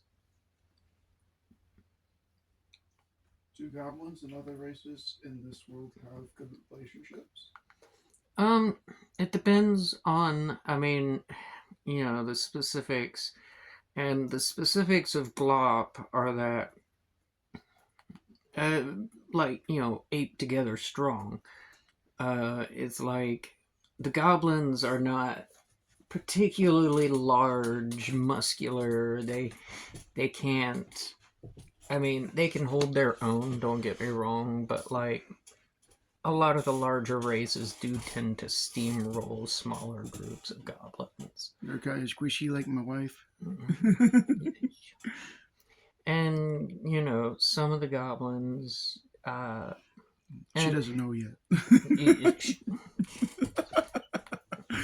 we're we're gonna pop that question on the second date. Yes. And so you know, it's, I mean, mostly this town is comprised of goblins who have been, you know, run out of nearby areas and like needed a safe place to be, and so they constructed this town. It's far enough out of the fucking way that most of the people should be able to just leave them all be. But you know, every now and then there's, you know, rumors of people moving around nearby. And if they're not people that are regularly seen, if these humans are strange, typically they're viewed as, you know, intruders, essentially. They don't like people. And, you know, it's not just goblins, like it's mostly goblins, but it's like, you know, you see every now and then some of the hobgoblins and stuff, and you know, there's been a bugbear or two around. It's just, you know, it's a monster town essentially. It's not a human town, and they like to keep it that way. The only reason you were allowed in is because, again, they were suspicious of you, but you had that goblin energy going for you, and they were like, you know what, fuck it. And you didn't start trouble. You didn't, you know, try to kill them. You weren't suspicious. You burned your house down, unfortunately, but you know, that's, they didn't see that as an attack. They're comfortable with you. Plus, you were what, kind of an outcast to begin with. So, I mean, you don't really fit in with people. This isn't the first time I've accidentally set fire to things. Well, okay, so they're kind of used to it then. God. Well, I mean, the reason why I'm here is because I've been chased out of other towns. Oh, for setting fire to things accidentally? Being generally a mischievous little goblin-like person. Oh, okay, so you're, you know, well, I mean... Who gets herself into all kinds of shenanigans and hijinks. Goblin energy. Yes. Yeah. But, yeah, no, there's... You won't see humans walking around just willy-nilly every single day. You know? It's a rarity. But aside from them talking about the humans, are they talking about anything else? Do I hear them talk about like any disappearances, like Uncle Quiss? Well, no, actually. They're the only disappearance that they seem to be ever even bringing up is Quiz. There's nobody else who seems to have gone missing. Okay. And Are they saying anything that Mumblemore didn't say? I mean, you get, I mean, the second hand on like some a conversation or two, so you don't really hear much of like specific detail, and plus they don't really know. I mean, uh, only, I mean, Quiz again was just kind of a recluse, didn't really show up, so his disappearance may not be noticed specifically for like a few days. And the only word that has been heard about his disappearance is from Mumblemore and him putting the thing in the tavern trying to find where it's at. So you hear little snippets like, "Oh, did you hear that weird Mumblemore fella's uncle is missing?" Stuff like that, and it's mostly rumor. You do hear something about like a cult, but like it's rumor. And what about this cold? It's well, okay. So specifics that you hear, something about these people being possibly part of a cult of some kind. They're something about their banner. Is this the humans again? It's about the humans, yeah. Okay. But you don't pick up what about their banner. You don't pick up anything, specific about, what cult or anything. And again, it sounds a lot like rumor type stuff. Do they describe the humans? Like they're all wearing the same robes or some shit? I wouldn't. No, there's nothing specific about what they wear, and there's nothing specific. It's the kind of gossip you would hear about a strange group of people who showed up outside of town who haven't really mingled with people. Mm. It's just people allowed to talk rampantly about something that they probably don't know a whole lot about. But you do know that whatever it is, people find them unnerving. People around town don't like these people. And again, it's not the first time, people, humans have set up, somewhere close enough to town to be a worry. You don't know if it's the same people, you just know that there's been other incidents kind of like this in the past. Okay. During your stay here. So anyway, so you come to the house and hey, it looks kind of like that other dude's house. Looks like nobody's taking care of it. Except this one looks like, it definitely looks like somebody broke in and... Okay, that was my first question. Does the house only have one door? It has two doors, front door and a side door. And it's the front door that looks like it got, messed with. But not the side door. You're not at the side door yet. Are you going to go to the side door to look? Yeah, I'm. Do you know? Around the whole house. Okay. Walking around the house before I go in. Okay. Well, side door. I mean, it doesn't look like it's been busted open or anything. The front door doesn't look like it was busted open either, exactly. But it does look like there are marks on the door that indicated somebody may have tried something. So, but the door is open? It's slightly ajar. It's not fully closed. It's not open. It's just, you can tell the door is not in the fully closed position. Okay.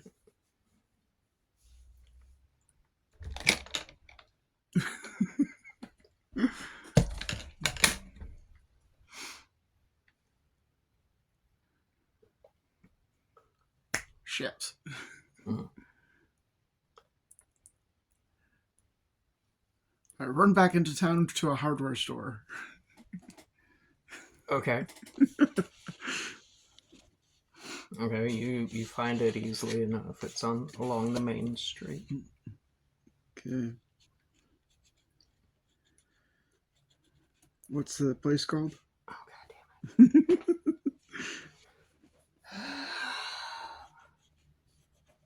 Gronk's Hardware. Gronk's Hardware. All right. All right. So I run in and, hey Gronk, how much for a hammer and 100 of your best nails? Grunk. Okay. Okay. How much for what? A hammer and 100 of your best nails. Hammer and 100 of your best nails. Yep. Best nails. Okay. Yes. Hammer. Hammer is 2 gold pieces. Okay. And 25 of the steel looking, hardy looking nails is 25 for 1 gold piece. So that'd be 4, 2, 6.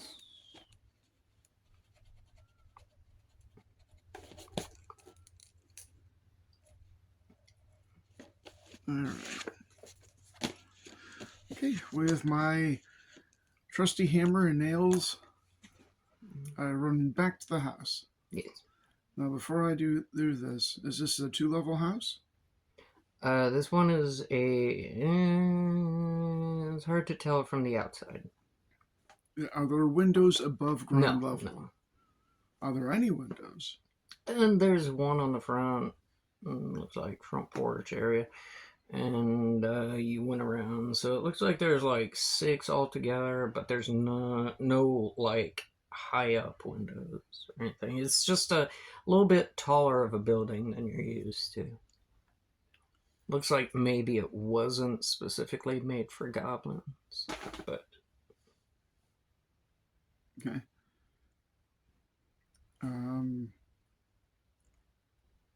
So I'm going to keep an ear out, but I'm going to nail the front door closed from the outside. okay. And do the same to the side door. Okay. But how are you getting in? I look through a window and teleport. Oh, that's right. Poof. Okay. But not just any window. I want it to be a window that it'd be like I could see into the room, and it would be like if I teleported in, I could immediately see the rest of the room. Okay. I mean, you could do it from the front window or one of the side windows on the left. Side window. Okay, on the left. Okay, you do so, and you poof inside. And, okay, you see the rest of the house, or the rest of the room. Okay, and then I just listen. Nothing. Like, you could hear a pin drop. Not clock, nothing. Well, there is a grandfather clock along the wall, but it doesn't look like anybody's, done the thing. Found it in a while. Yeah. Okay. All right. Well, I'm just slowly looking for clues, like blood, signs of a robbery. Okay, it's very dark in here. Like, I mean, there's a little light from the window, but like Is there a lantern or something? Yeah. You can pop a lamp and light it if you want. Mine now. Yeah.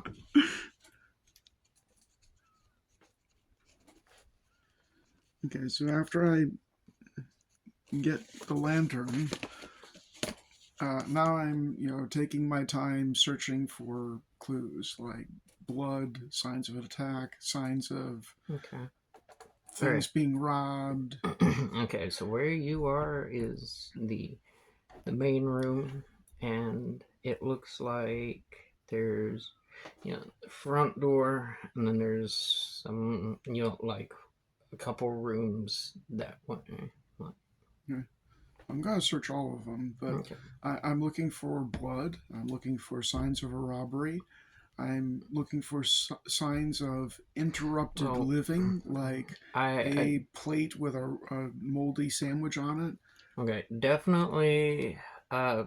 It like Mumblemorg said, it does look like somebody came in and was like either a hefty scuffle or somebody just like came in and blah. It doesn't look like all of the stuff is disturbed. Just look like the stuff kind of closer to the table, the big table and the chair and the entrance of the place. Okay, so you're going through. I mean, there there's some of the stuff that look like it would have been on tables or whatever. Some of the pictures on the wall have been knocked down. So I mean, if you're going to go through this and look for something that specifically, you know, is something you would have to sift through some of the crap, essentially. Okay. So let's see, familiarity. I don't know that would do much in the house because of the fact that you've never been in this house. Oh well, shit. There you go. Okay.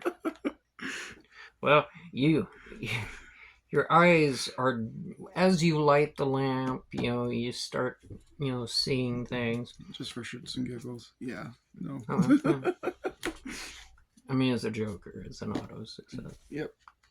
But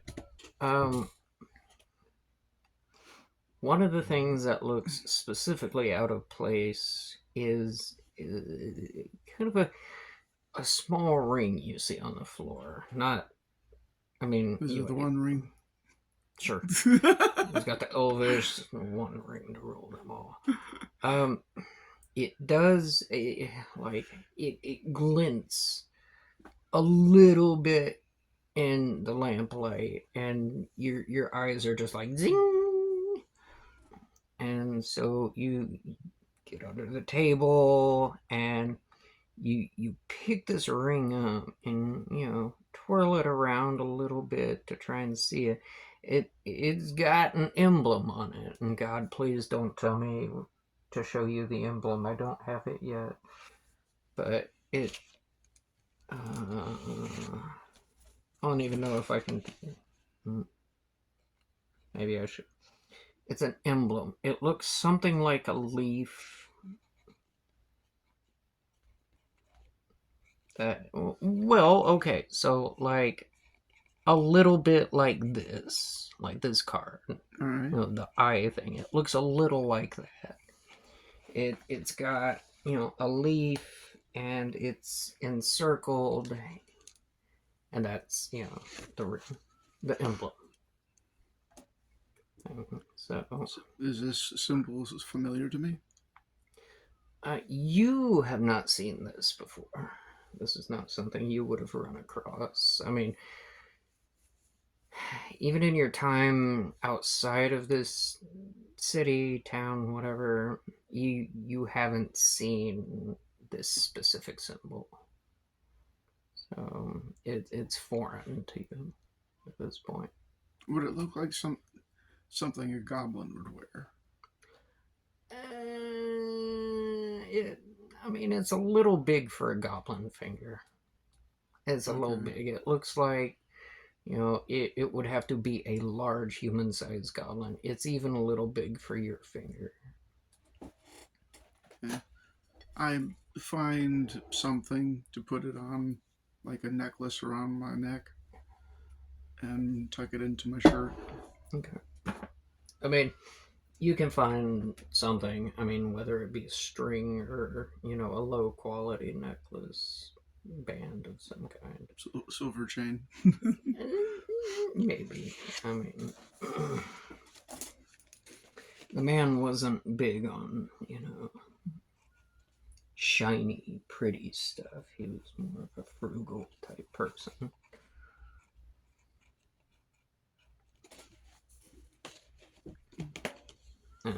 More humble kind of abode. But, yeah, so apparently that was the whole thing, just down in an instant. Okay, so you found that. You don't see too much else that looks like, it would be something from. Everything else kind of looks like a goblin would own it. That's the only thing at the moment that sticks out to you, but you can keep looking if you want. Did I find any signs of a life interrupted, like a sandwich on a plate that wasn't eaten?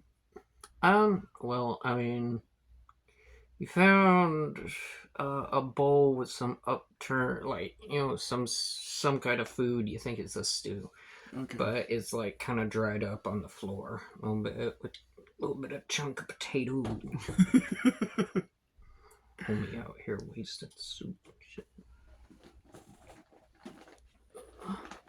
I'm also looking for anything like a journal. Journal? Things that Quiss may have written on.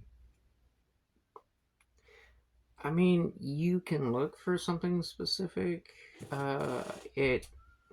I mean, you don't see anything like that out here just from a quick glance. Now that I'm inside the house, is it truly just one level? Yeah, it's one level, but it's tall for a goblin. Okay. It again looks like maybe somebody a little taller, maybe a hobgoblin or something. Some of the more beefy. But it doesn't look like there's any discrepancies between the roof on the outside and the ceiling on the inside or anything like that. If that's kind of it just looks like a tall house for a goblin. Okay. There's still the other two rooms. Well, I'm searching them too. Okay. Well, I'd prefer to do it one by one because I can't, like, my brain wants to segment everything. Okay, so there's, a room with a bed. I'm definitely searching that one Definitely thoroughly. messy bed. Okay. I lift up the mattress too. Well, I mean, you would definitely find a journal in that room, but you don't see any. I mean, are you looking inside the journal or anything? Yeah. Okay. I'm looking for any mentions of humans or anything out of the ordinary aside from a goblin just living its life in a quiet town. Well, I mean, what you see in that journal is very, very indicative of exactly that, a goblin living his life in a small town. You see, and one of the entries talking about his family history, something about blood, something about his blood, and you're not sure what it is based off the writing. Something about something different. How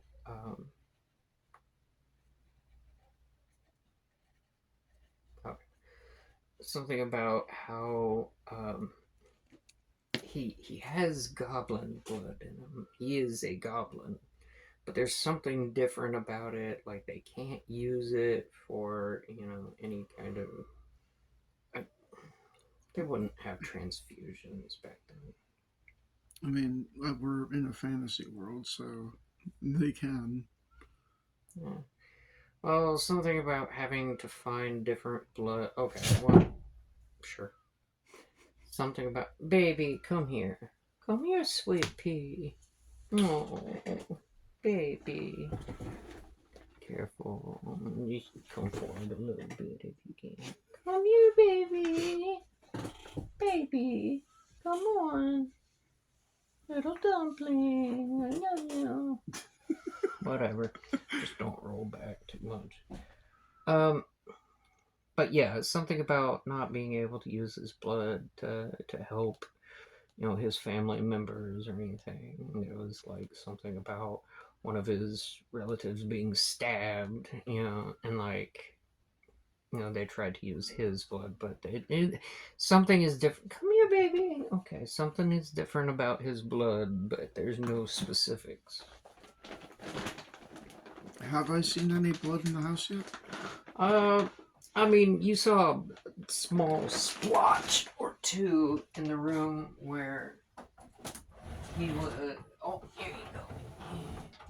In the room where, it looks like the scuffle took place. But no, it's dried blood. Is there a lot of it?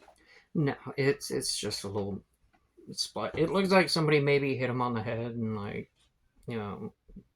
grazed him a little bit in some kind of. Okay.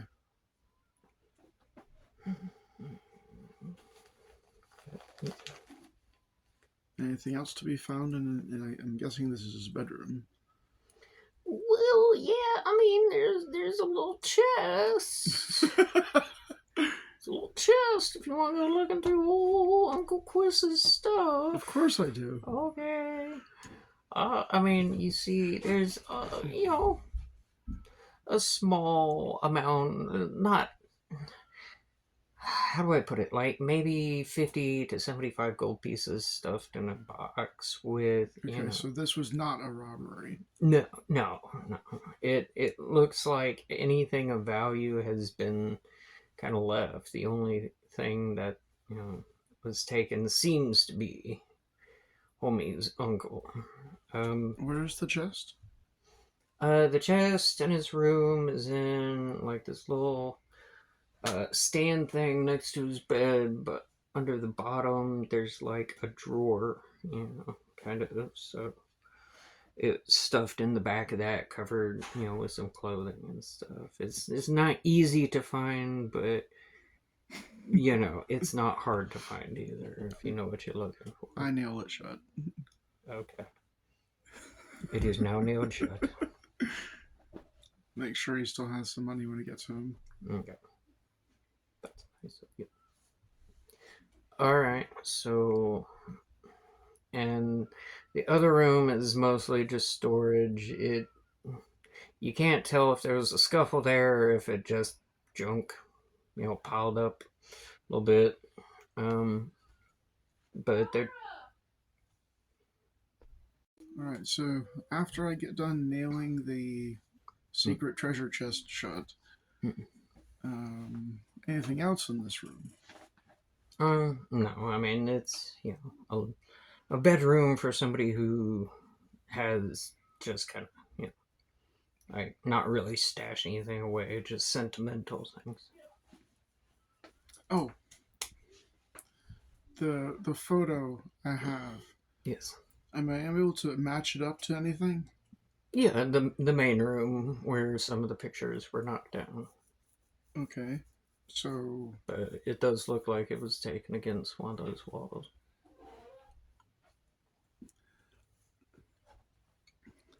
Using the picture, I put the pictures back up on the wall and see if there's any missing. Okay. No, they all, you can find all of them. Some of them are, broken because they fell, but, it seems like all the pictures are there. Anything in the storage rooms? I mean, it's just stuff. I mean, nothing I don't think you would really find valuable.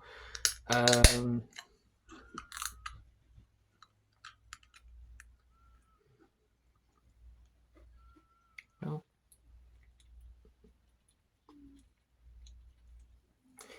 the only thing you find that might be of any value to you is a small dagger. Claws. Claws? Okay. Like fingernail claws or like Claw claws. claw weapons? Yeah. Okay. No, I mean Okay. fingernail claws. Oh, okay. So, Yeah, melee weapon, claws, and teeth. okay. So, feral goblin energy. Yes. Okay. Well, okay. Then, no, there's nothing really that would be of interest. It is mostly just goblin junk. Yeah. That would be the main room. There is a door in the storage closet that looks like you might be able to get to it if you rearranged everything in the room, but that's I do that. okay. After I take a break to see what I can eat in the fridge or whatever. There might be a tomato or two that's not completely moldy. No cheese? Cheese. Fuck. Small bit of Gouda. Okay. Good is pretty good. Gouda's pretty good. Alright, so I have cheese tomato. Cheese tomato. Cheesy tomato. Yep, there we go. With a little bit of fuzz on it. There you go. Just a little. And after my snack, is there anything to drink? I mean, Some wine or something? I do believe Uncle Quiss might be the kind of goblin to indulge in the whiny wine every now and then. So yeah, you find you look for what might be a bottle of wine, and you find something. It's acceptable. Alright, I have a drink or two. And after my break, I do some rearranging. Okay. Get to that door. Okay. I mean, you do so. It takes you a little bit. You have to rearrange. But yeah, no, you can absolutely do that. I mean, it's the door you nailed shut from the outside, though. So. Oh. I mean, but hey, if you want to help Uncle Quiss rearrange his house a little bit, hey, shit, the whole I make a thing. path. Huh? I make a path at least. Okay. Somewhere out there, Uncle Quiss is very appreciative for helping to clean up his mess. Okay, so you found, I think, most of everything you would want to take out of there. I wasn't expecting the food and wine, but you know. But, well, it's been a while since I ate last, so. Truth. Okay. Fair. Plus, I mean, it's fixing to go bad anyway. I don't think he'll mind if he's even alive. But yeah. Okay. So, Well, I'm going. If I can't find anything else, I'm going to head back to Mumble Morgue. okay. Well, you do that. It's going to be afternoon, a little bit later in the day. You head back to Mumble. God. Head back to Mumble Morg's house and tap on the door. He,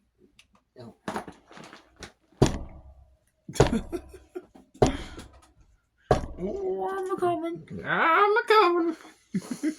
Okay. Gets to the door, it sounds like, unlocks, and he says, "Oh, it's you again. Oh, hi there." I hope that's the accent I used last time. Jesus Christ. Mumble Morg's going to be one of them schizo goblins who just kind of comes up with different accents based on time of day. But yeah. He says, "Oh, hey, you again. Okay, well, hey, did you find anything?" Uncle Quiss was kidnapped. Yeah, okay, well, that's about right. Jesus. There were plenty of things that... That's still there. What's that? That's where I cut my arm open a bit, and it... Might have to patch that. It's been a while. Oh, yeah, well, I'm not worried about the line work. I'm just worried about the fact that it's still fucking there. Well, you got yourself pretty good there. Yeah. Okay. Yeah, But Uncle Quiss has been kidnapped. he says, It's not a "Oh, robbery, not a murder. There wasn't enough blood on the floor for that. okay, And there were things that could have been stolen that weren't. okay, so not a robbery. No. Okay, well, I mean, that's that's good, I think. So he's been kidnapped, not killed. So they wanted him specifically, and they wanted him specifically for something. Okay, well, that's more than I knew before. I thank you for that information. Well, there's more, and I pulled out the ring on a chain, Okay. and I show him that. So So, it's a pretty good chance that whoever kidnapped Uncle Quiss left this behind. Is well, this no, symbol familiar to you in any way? I've seen that symbol before. It's those men gathering out around outside of town. I've seen they have these flag banner things, and yeah, that I'm pretty sure that's the symbol I've seen on there. So I'm guessing that means they took it. Okay. Um, and how many of them would you say?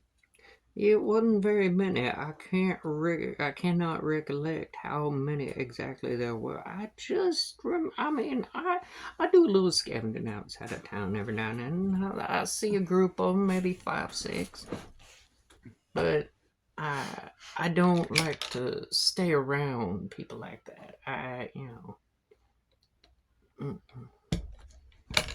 mm, mm, mm. God bless.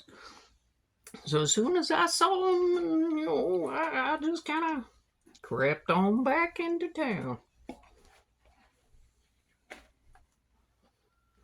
'Cause I Were they on reckon. foot or horseback? Oh, they were on foot. I don't think it was a very organized group of people coming out here. It looked like they were maybe just wandering around a little bit and kind of landed there. I don't know what they were up to. I don't like the people. So the best I can do is at this point, if you, I don't know that I could ask it of you. If you can maybe go out and see if you can find him, I mean, I'd be ever so grateful. But that's a lot to ask. I don't like the humans.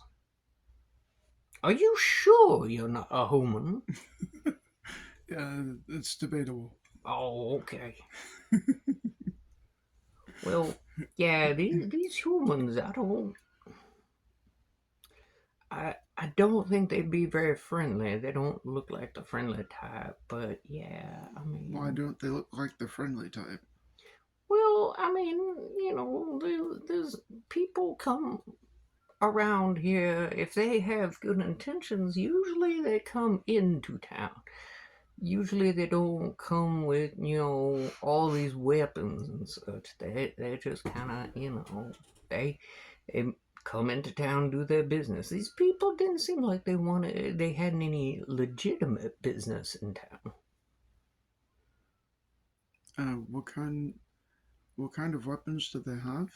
Oh, I mean, they didn't look much like the hoity-toity knights of whatever with their shiny blades and such. These look like maybe something you'd scrounge around in the pantry of some old fool's house. It didn't look like nothing for war.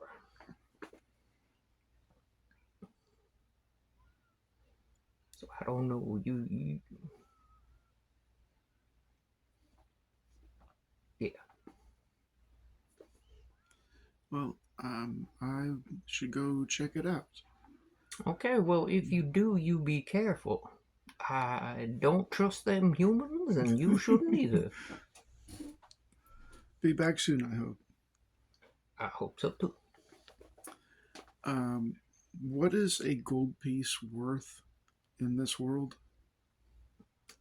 Well, I mean, there's copper, there's silver, there's gold. And there's the platinum pieces. I'm just gonna go with the the larger corporation patented fucking whatever the fuck currency system, but whatever. Fuck 'em. Gold pieces are not the highest, but they're Is a gold piece? How many hours of work is a gold piece worth? well, goblins only deal with gold pieces. I'll tell you that much. So, an hour of work. It depends on what you do. If you're a stable hand and you help with horses, you probably make about 5 gold pieces a day. Okay, so we're talking. So 8 hours is 5 gold. Mm, I I'm not doing hourly wages in a fantasy setting, but yes, Okay. I don't. God, we can't bring capitalism here. Fuck, I don't like it. But yeah, I mean it's fair.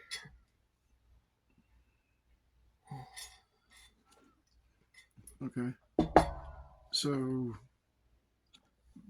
before I leave Mumble Morgue, I ask him, where can I go to get goblin archers?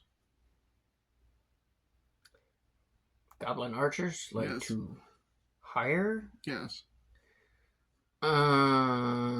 Jesus Christ.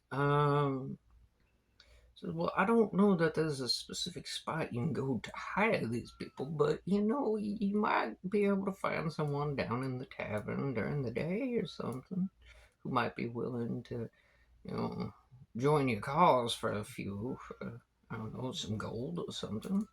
Might be worth it. All right. I head to the tavern then. Okay. So, to the tavern. Okay. Stop to make out with my wife. Slap that butt.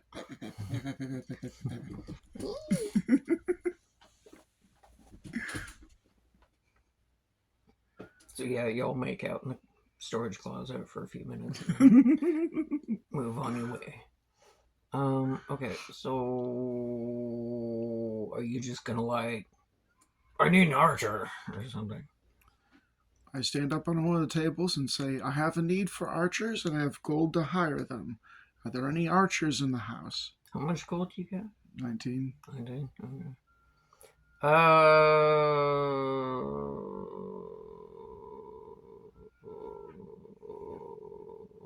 There's one goblin who looks your way and says, I'm acceptable with a bow, and I used to hunt a little bit.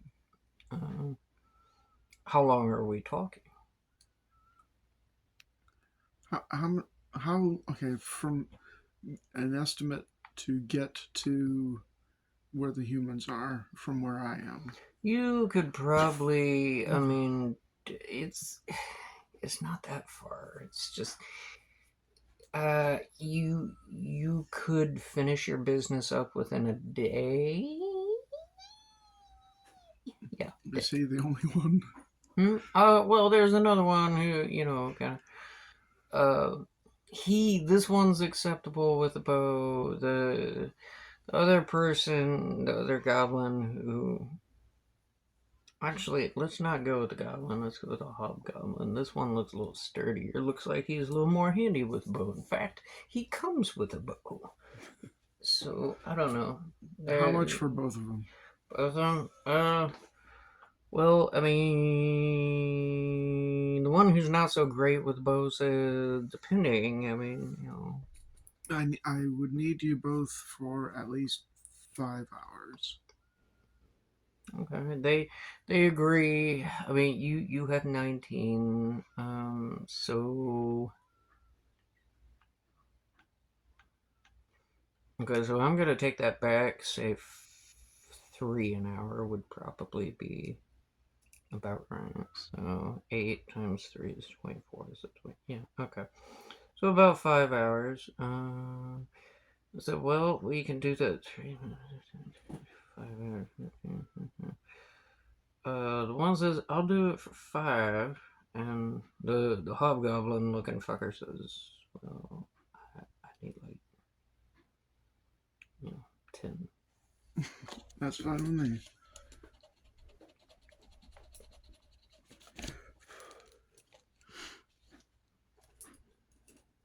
See, they know you, or know of you, and so. Okay, well, I give them their gold, and then I motion them to come Okay. with the understanding that I'll be explaining what we're doing as we go, because I don't know how much time we have. Yeah. So as we're heading that way, I'm going to tell them this is, well, I'm just going to tell them everything I've learned thus far about Quiss. Okay. And I'm going to go meet the humans, and I want the two of you in the brushes, keeping an eye on things. And if shit goes south, I need cover fire so I can get out. The idea is That's that fair. we want to save Quiss if we see him, but at the very least, I want to be able to escape if shit goes south. Okay. So, as far as I know, we're dealing with people who kidnapped one of the citizens of our town for unknown reasons. Yeah. Okay. They nod in approval and say, "Lead on." And one of the reasons why I want them for at least 5 hours is because I want us to take the time to sneak up on these humans, have a look at them prior to introducing myself, see how many they have, just try and learn as much about them before actually talking to them. Okay.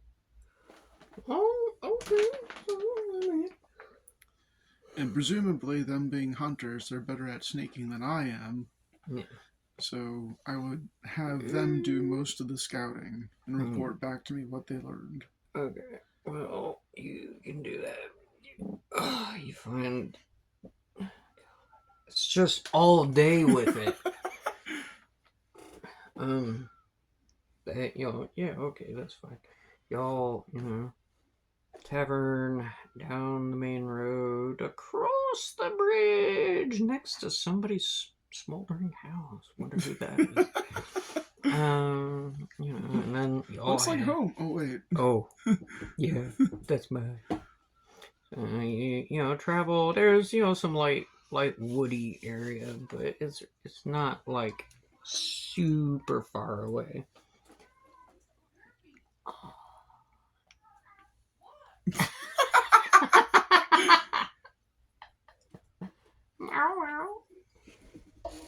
Fucking takes y'all maybe, an hour at most to get out there. It's 20 minutes from there and 40, so twice as long. Yeah, okay. Yeah, okay. So about 45 minutes to an hour to get out there. All right. You see what passes for an encampment, but it's you can see a little bit of light in the distance from a campfire, and they're in a little bit of a clearing, so it's not exactly like you can just sneak right up on them, but you keep your distance, you can probably see what's going on.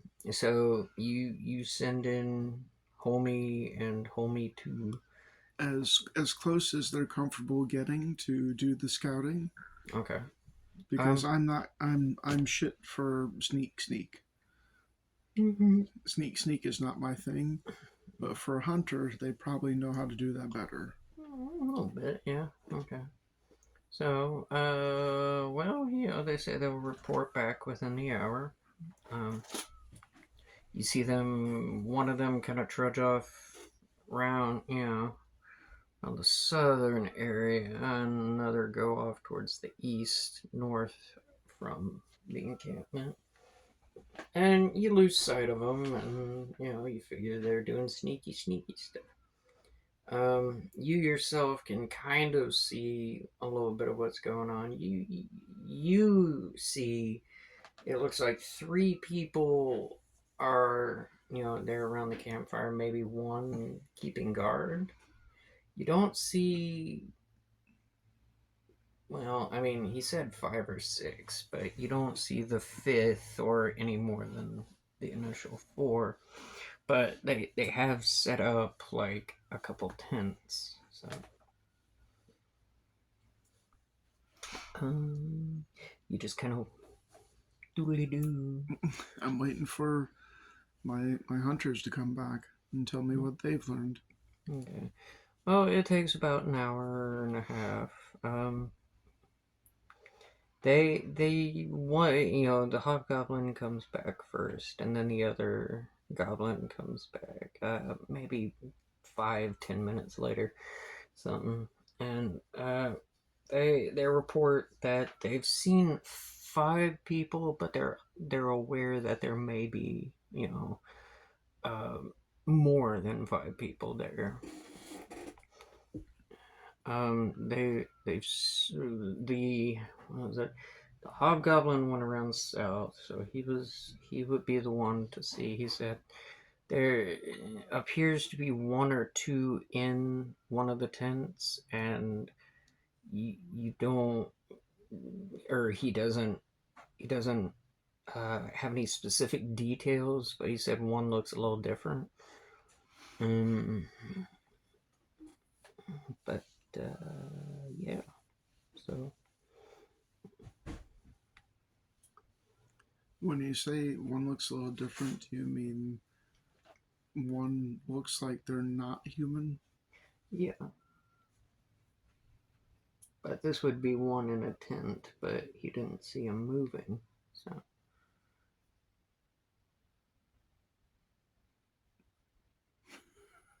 Is that an axolotl on a ton? Yes. Absolutely. Okay, so yeah, the one who does not look like a human, in one of the tents, not moving, so you can't really tell. He did notice one of the humans going into the tent, then out carrying something, brought it to the head person, it looked like, and they went into another tent and did a thing, and then came back out, and then the other guy went back in the other tent and came back out, and then same thing, handed the guy something else, and he headed back into the other tent. So it's kind of a system. And I don't have any greater detail than that. He didn't go close enough for anything more than just to see that. The tent with the non-human in it Mm.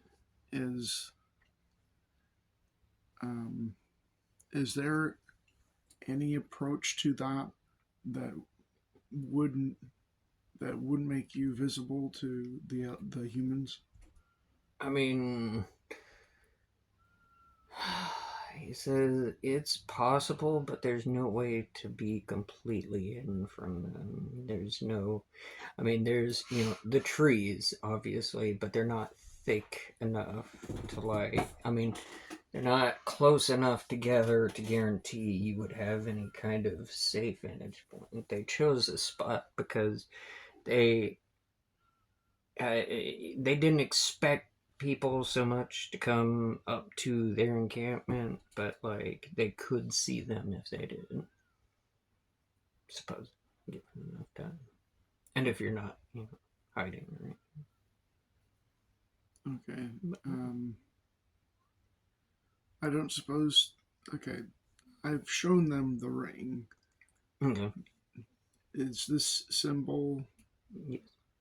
okay? That it's on their banners. Is it on their clothing too? So the banners, they don't really have like armor so much as they just kind of look like conscripts. More like they're not a military type presence, but more of a I don't want to be here, but I am.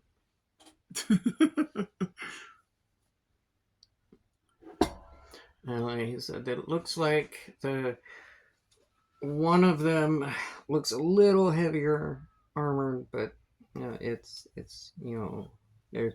It's not like full blown knight's armor. It's more like what would I think like thicker leather, kind of a little bit more comprehensive leather armor. So really, our options are run a distraction while I sneak up to the tent, or I approach and hope nothing bad happens. He says, "Well, yeah, I mean, could do that, but these are humans. I don't think we'd really want to get up in their face like that unless we're ready for a fight. They don't want company, clearly."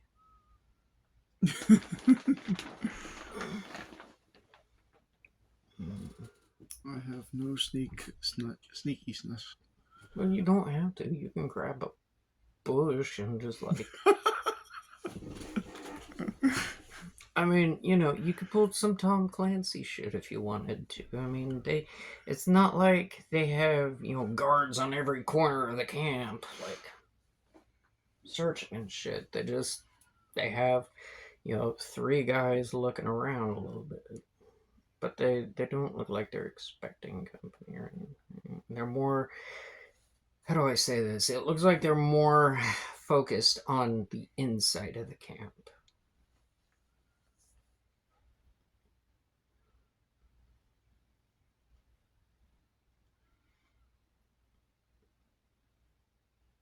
So a better way to say that would be if you perchance did something to hide the fact that you're sneaking up on them, odds are they might not know that you're sneaking up on them. So like the bush idea. Just grab a little tuft of bush, just Some Looney Tunes shit. Yeah. Okay, well, so I make a plan with Goblin and Hobgoblin. Okay. I'm going to take the long way around so that I'm at least someplace where the broad side of the back of the tent is what I see in front of me. Okay. And I'm going to have. So this would be the camp. I'll be on this side. Okay. So let me be 100% clear here so we're on the same page. Okay. The camp is like a circular thing. It's not, it's Right. just like the 2 tents and like the campfire and some supplies around the outside. Right. The tent with the person in it, the opening is facing the south, and the back of the tent would be facing north. And there's another tent where the opening is facing southwest, and the back would be the northeast. Okay, so we can see into the tents then. No. Well, I mean, okay. You are here. Okay. The goblin went this way to like see what he could see on this side of the camp. The hobgoblin went to the south underneath, and like that's the one that saw the figure in the tent because the tent opening is facing south and then southwest. So, like, if you go down here, you can see into the tents. If you want to approach the back, you'd need to go this way. Right, but then they see me from the front of the other one. By what? There's 2 tents. Right. One tent is like open towards that. The other tent is open towards that. So if you came like from the north or northeast, they wouldn't be able to see you from the inside of the tent. If you're trying to look into the tent, you would go up from the south. Well, I was thinking if I can get up to the tent and like lift up and the peek butt under. flat. Okay, then come around the northeast. Okay. So I'm going to do that Okay. I'm going to disguise myself as best I can with a bunch of twigs and other shit. Okay. So, And I'm going to and, you know, have Goblin and Hobgoblin directly across from me on the other side of the camp, hidden someplace, okay. with my instructions that um, if you see the humans become alarmed, Mm. as if they see me, to not necessarily kill any of the humans, but just light them up, like let them distract them with arrows. Okay. Warning shots, essentially. Right? Do you have any fire arrows? Mm, not fire arrows, but arrows are flammable. They don't have anything akin to like fuel Okay, or well, accelerant on them. okay, that's fine. Just if you see them act as if they see me, then start taking shots. Okay. You don't have to kill any of them. In fact, I'd prefer you don't, because we don't even know what these people are doing. Okay. But make them worry more about you than me, Okay. to at least allow me to escape. Okay. Okay. So that's the plan. I'm gonna try and sneak up to the tent in my bush and grass and whatever, creep along the Ghillie ground. suit. If I can, sure. I, turn my cloak into a ghillie suit and just creep my ass on up to that tent and do a peek. You get as close as you can to a ghillie suit. It's acceptable. It would not keep you out of sight if somebody were looking directly at you and like watching you move. But like when you're stationary, you pass as a bush. Okay. Effectively, or some kind of scraggly bush. Yeah, but it works. Okay, so actually, familiarity with the area. You know what the area looks like. You know the kinds of things that exist in the woods nearby the town. I would give you a little extra oomph to your makeshift ghillie suit. So it's more than acceptable. All right. So they say, all right, they understand task. They move out to the south, and you kind of lose sight of them, and you give them about what 5-10 minutes to get into place or something like that. They're going to be moving a lot faster than I am because I'm crawling up to the tent. So Okay. I start. Even better. I start going. Okay. I mean, it's not like nighttime yet, but it's kind of that midi kind of. So I mean, you've got a little bit of advantage on that. Okay. So you're gonna have to give me a quick sec. Sometimes I feel like somebody's watching me. Who's sneaking up on me? Oh. Yes. So, going to execute the plan and do a sneaky sneak. I'm a bush, just a cute old bush.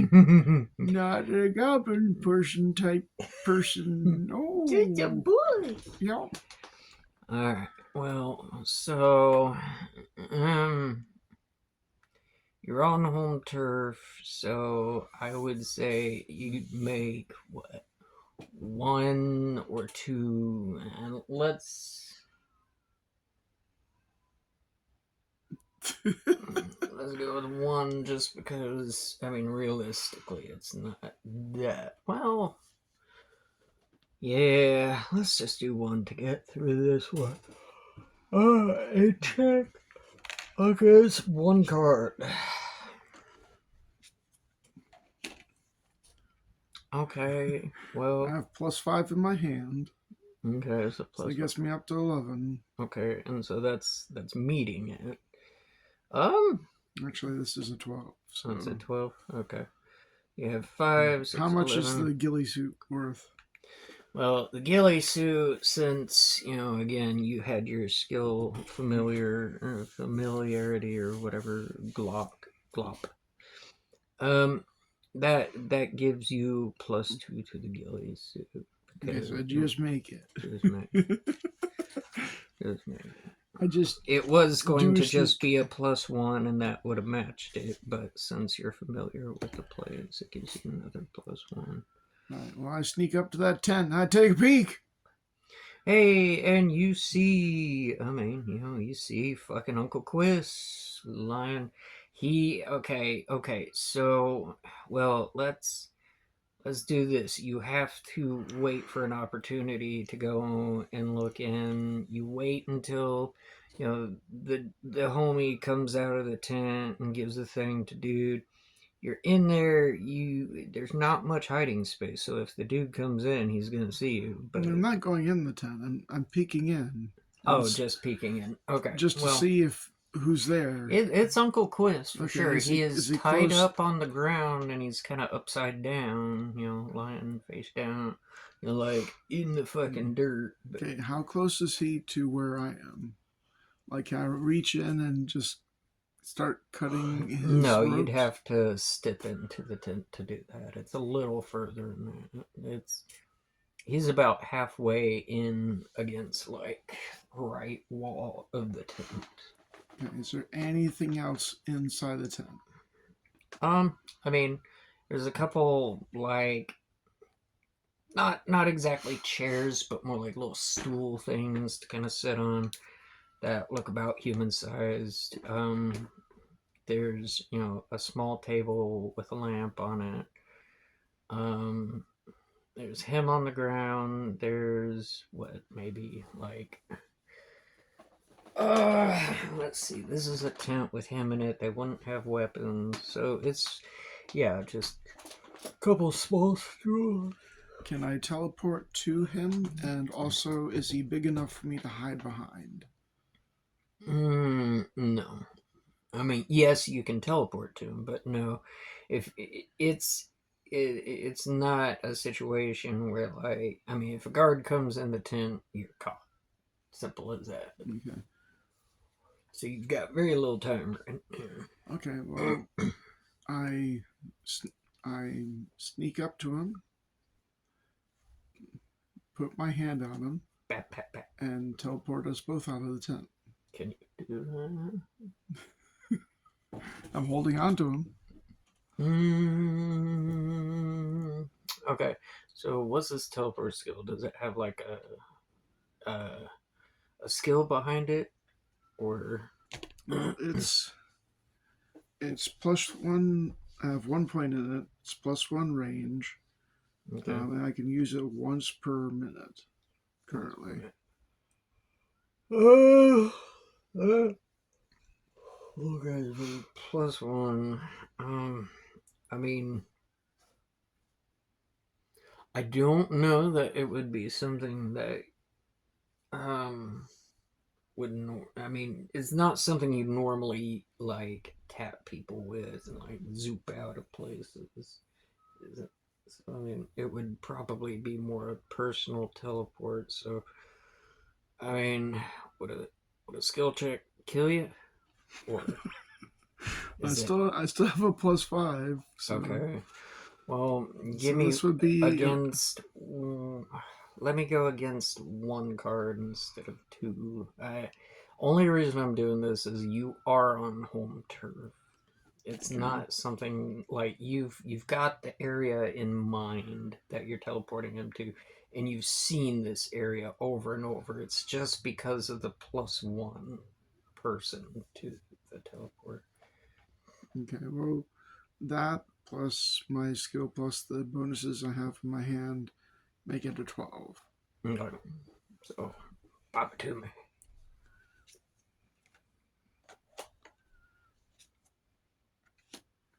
It's a match. So what will happen is you won't teleport to the exact area. Now,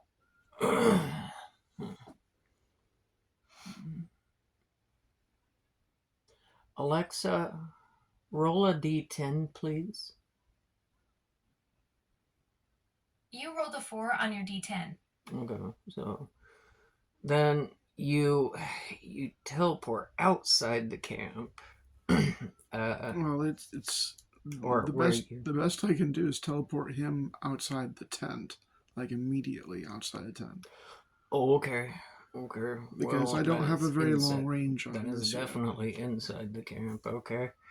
Well, the 4 is under the half, so it would be, you wouldn't teleport into immediate danger, but you wouldn't, I don't know, maybe like a little closer towards danger than you thought you were going to, so you would have to hurry to get out of range. So, like, what are you doing immediately after teleporting? Well, after I teleport him out of the tent, I'm cutting his bonds. Okay, but he's not awake. He's unconscious.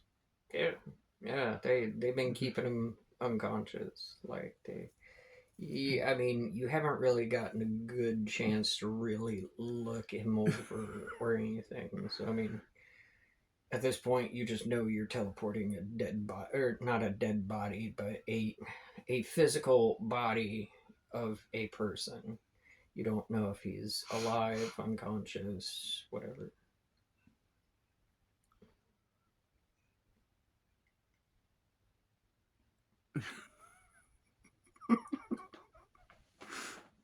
Are you gonna try to drag him a little bit? I mean, if I can like hide him under me and continue pretending I'm a bush, and then just kind of like teleport.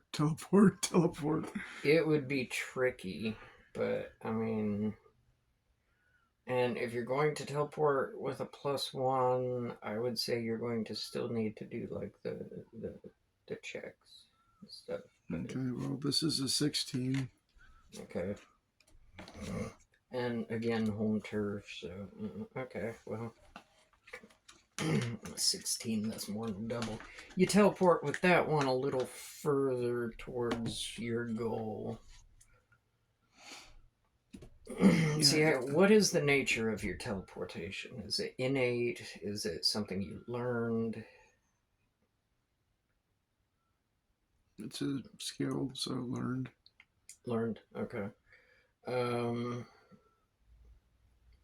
So it's not something you do naturally. Then, well, yeah, it. From Ali. So that's what I'm gonna do. I'm gonna lie on top of him, put my boobs in his face, and try and teleport once every minute Okay. to get us out of there. Well, I mean, I guess that's doable. Yeah, that's right. We're just gonna do that. Yeah, okay.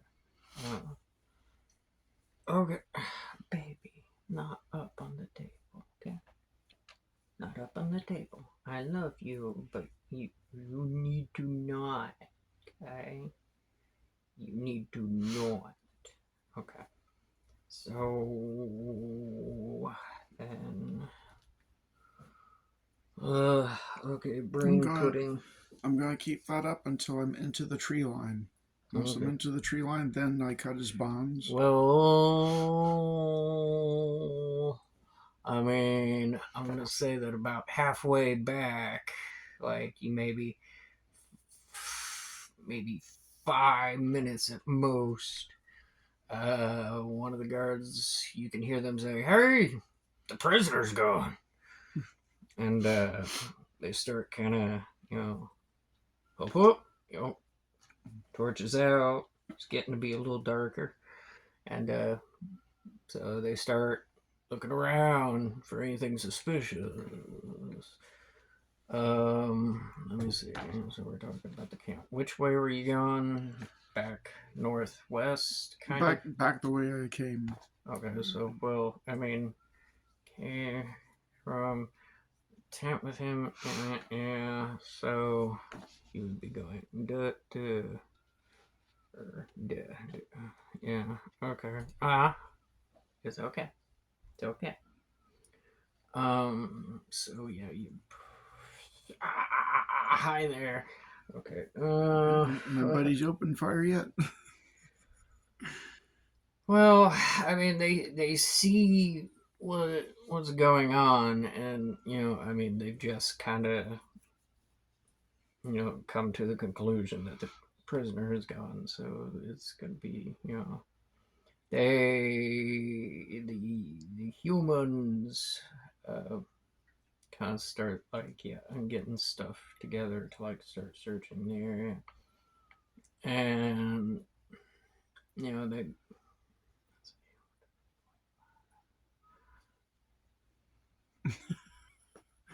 1, 2, 3, 4, 5. So I would assume that one would probably be heading up, not exactly in your direction, but kind of close. And homie starts, looking with a torch, and next thing you know, you hear whack, black, black, and their arrows starting to fly through the air, and Can I retcon this a little bit? and do what? The place they're in is a field, right? Oh, it's a field, but I mean, they're trees. Okay. It's not bereft of anything. Right, but I would like to have given the additional instruction of if they start looking around with like torches or lanterns, target the torches or lanterns. Uh, okay.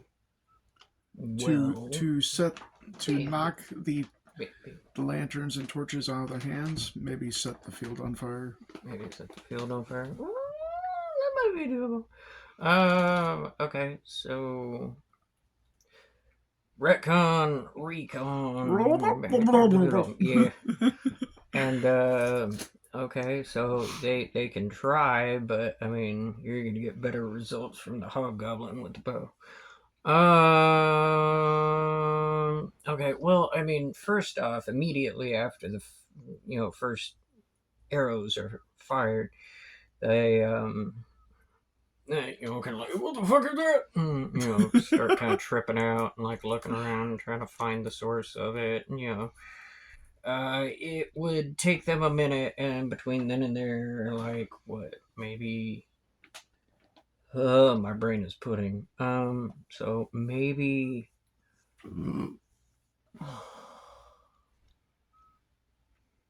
Well, regardless, I mean, it takes, okay, so we're going to streamline this so I'm not fucking anything up.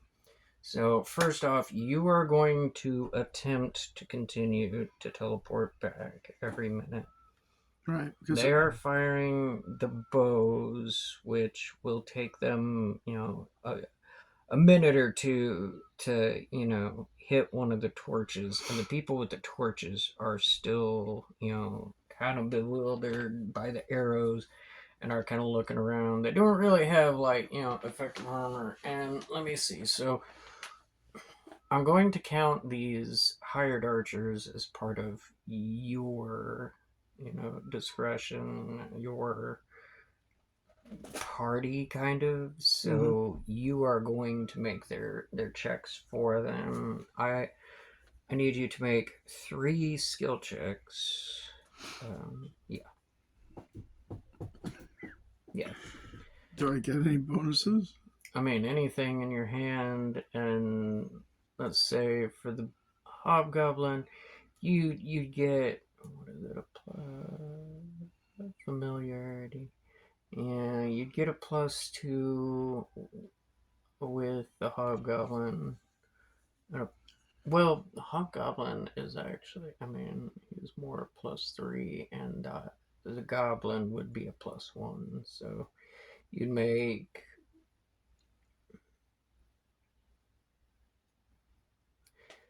I would say make them at +2 plus any bonuses in your hand and all that. because we're just going to count them as one, and the midline is 2. So +4. Plus no plus. I mean, if we're going back, okay. In the battle system, are party plus bonuses counted all together? I mean, I've done that in the past when you've had like companions. Okay, so there's precedent. Okay, well then we'll go ahead and do that. Then we'll do 4. I need you to do three checks though. Well, this one's going to suck. I know that feeling. So how many cards am I drawing? Well, let's see. I mean, Because this is a 12. you're still. I mean, you, the goblin, the hobgoblin, you're all on familiar territory. If this were anywhere else, I would say you draw 2 cards and do the normal skill check. Once you're out of town, you lose that additional, Okay, so like there's one. only having to draw against 1 card type thing. Okay, next one is a 19. Because, I mean, these are lands that you and these people have lived, hunted on. So y'all know this place like the back of your hand. So that's 1 success. This one's a 12. 2 successes so far. Okay.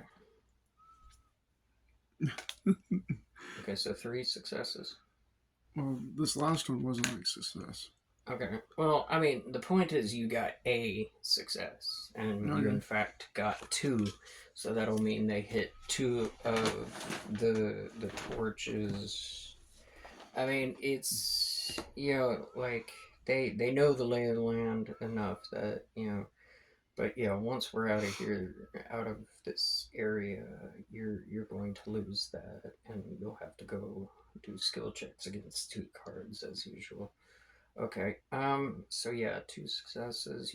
They hit 2 torches, and there's now 2 separate fires spreading around, causing chaos. And yeah, now the humans are frantic. They've been discovered. They've been attacked. Now there's fire, and they've lost the prisoner, and they're just kind of like frantically flying around trying to. They're not well organized. These are not military types. These are just civilian types who have no training with this kind of thing. So, okay. So yeah, you keep short teleporting the let's just call it a body for now, since you don't know if he's alive or dead. Back to Forest Edge, and once they see you kind of further back, they cease firing, and the goblin and the hobgoblin come around to I assume you had a meeting spot after everything. No, meet me back here when I reach the tree line. Yeah. Okay. So then you would go ahead and meet them there. It would take you significantly longer with the body thing, but once they see you kind of like like one of them, the hobgoblin comes over to help you, and the goblin, kind of does what you can't help. So okay, the body is back at the edge of the forest line. What are you doing? I cut his bonds. Okay. Just kind of sits there.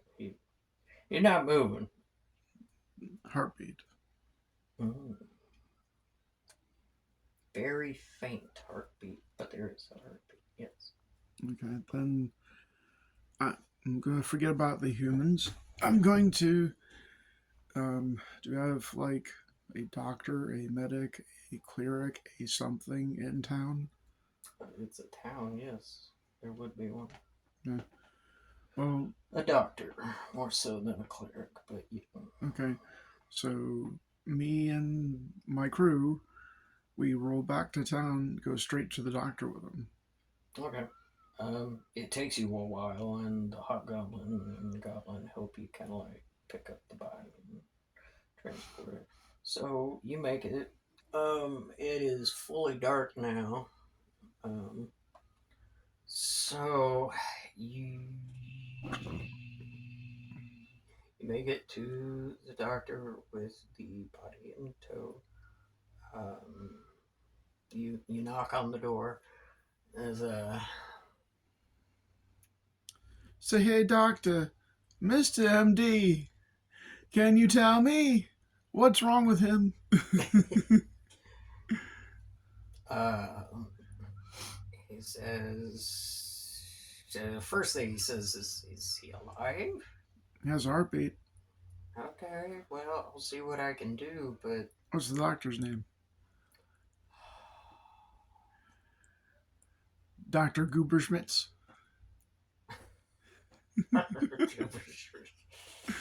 I don't know. Let's go with Goober Schmitz. God damn it. Sounds good.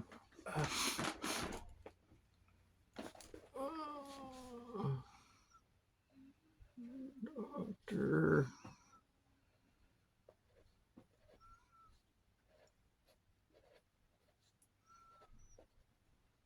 We going with the Schmitz, like the fully Jewish spelling. It's SCHMITZ. Okay. Goober Schmitz. Okay, Dr. Goober Schmitz. He, instructs you to set the goblin on the table, and when you flip him over, you can kind of see on his arms and stuff there are marks.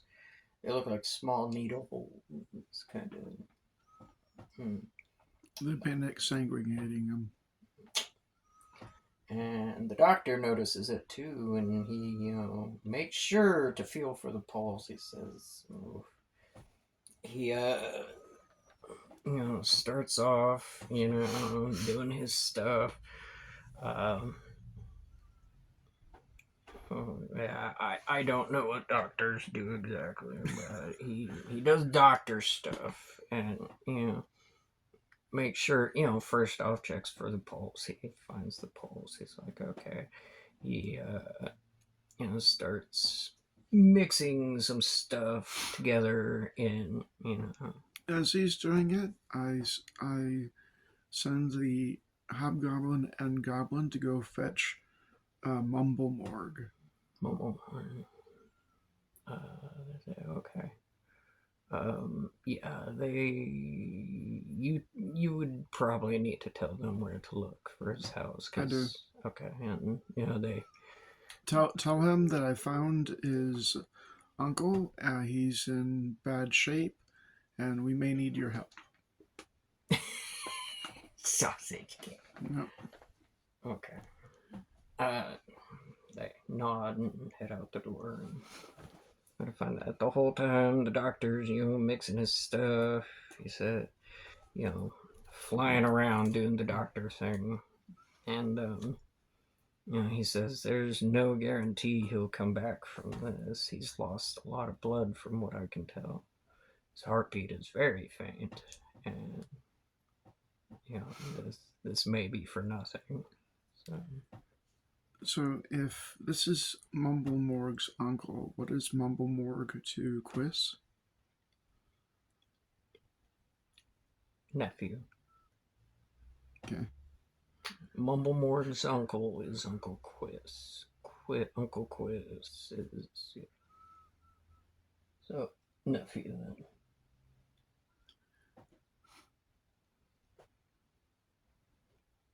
And so he's doing all his doctor stuff, and I asked Dr. Gooberschmitz, I've sent for his nephew. Would you be able to? Would you know, or at least be able to find out if you could do a blood transfusion? Because it appears that his captors exsanguinated him for some reason.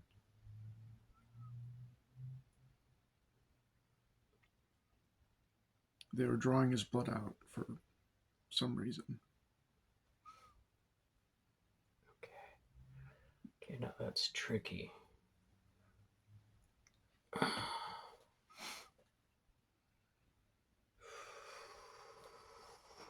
Because you remember, his blood can't be used to help to do transfusions for his relatives. So I don't know. Right, he can't donate, but can he receive? That's what I'm trying to. I mean, it would just. Alexa, are there certain blood types that can give but not receive? Yeah, I mean. Yes, there are blood types that can give but not receive. Oh. O negative blood is known as the universal donor and can be safely given to people of any blood type. However, people with O negative blood can only receive O negative blood due to the presence of anti A and anti B antibodies in their plasma.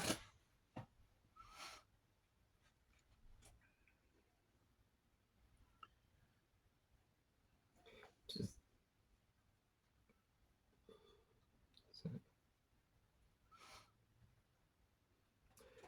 Alexa, is O negative blood a mutation? O negative blood is not a mutation, but rather a specific genetic combination. It results from inheriting recessive O alleles from both parents in the ABO system and recessive Rh negative alleles in the Rh system. This combination creates blood that lacks A, B, and Rhd antigens, making it the universal donor type. Alexa, can people with blood mutations donate blood? People with certain genetic blood variations can donate blood, but eligibility depends on specific conditions. For example, individuals with sickle cell trait can donate, and their blood is particularly valuable for sickle cell patients. However, those with sickle cell disease cannot donate. Each donor's eligibility is assessed individually based on their health and specific blood characteristics. Okay. Okay, thank you. So tricky. You're welcome. Glad I could help with the blood type info. Tricky. We'll say for the sake of whatever that it will be a band-aid solution at best, and that he will have to rest for a while before he comes back to consciousness. It will save his life, but it will not restore him back to full. So, okay. So, God. Okay, so they return. Oh, wait, no, okay, what were you doing? Were you asking a question? Oh, yeah, no, yes. Yes, the answer is yes. It will save his life, but it will take a while for him to come back to. That's fine. Okay, so, alright. A few minutes pass, like 20, something like that, and the hobgoblin opens the door and brings in old fucking Mumblemore. Yeah. He says, "Oh, you found it, mate." He says, "What do you need from me?" Likely a blood transfusion. His captors were drawing all his blood out for some reason, and he's nearly dead from it. His blood. Okay, well, I mean, you can have some of mine, but there was something about his blood that he kept going on about at times. I can't remember exactly what it was, but if it'll help, I'll give him some of mine. You know, Dr. Goblin comes over. Zow, you job me. I really can't remember the fucking voice I used for that. I understand that pain. Yar, matey. Yar, matey.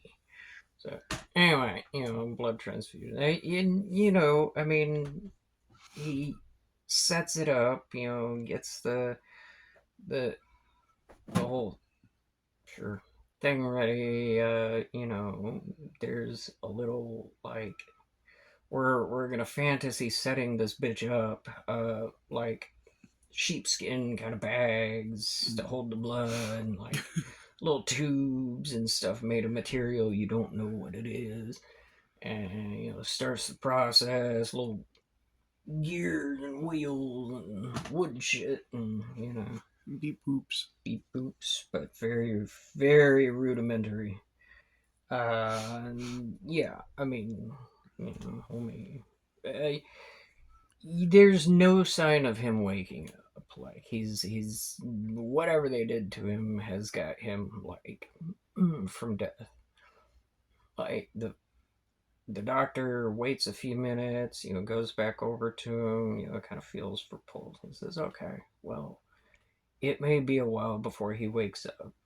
So if you want, to stay here for a little while, you can. If your goblin girlfriend might be wondering what's going on, but he says he's stable for now. So God bless. I don't think I got that much more in me right now. Okay. Well, let's end it like this then, because this will be the perfect segue into the next session. Oh. So, I leave the doctor. I thank the hobgoblin and goblin for their service. Well, I already paid them. I paid them. Okay, in advance. I paid them in advance because I didn't know what was going to happen to us. Okay. So I didn't want to have them trying to, retrieve the money off my dead body or something. Yeah. Okay. So, yeah, I paid them in advance, but I thank them for their service. There's a chance I might need them again, depending on what happens. They say we'll be around. What Quiss says when he wakes up. Mm-hmm. And I leave Quiss in doctor's capable hands under the watchful eye of Mumblemorg. And I go find Mira. Okay. And I tell her everything. Wow, sounds like you've been busy. And then I make out with her and grab that ass. We go back to our home. Our home. And make love to my wife. She doesn't know that yet. Second date. Yep, second date. She'll know next session. And after I make love to her, we snuggle up and sleep to the next day. All right. And that's where we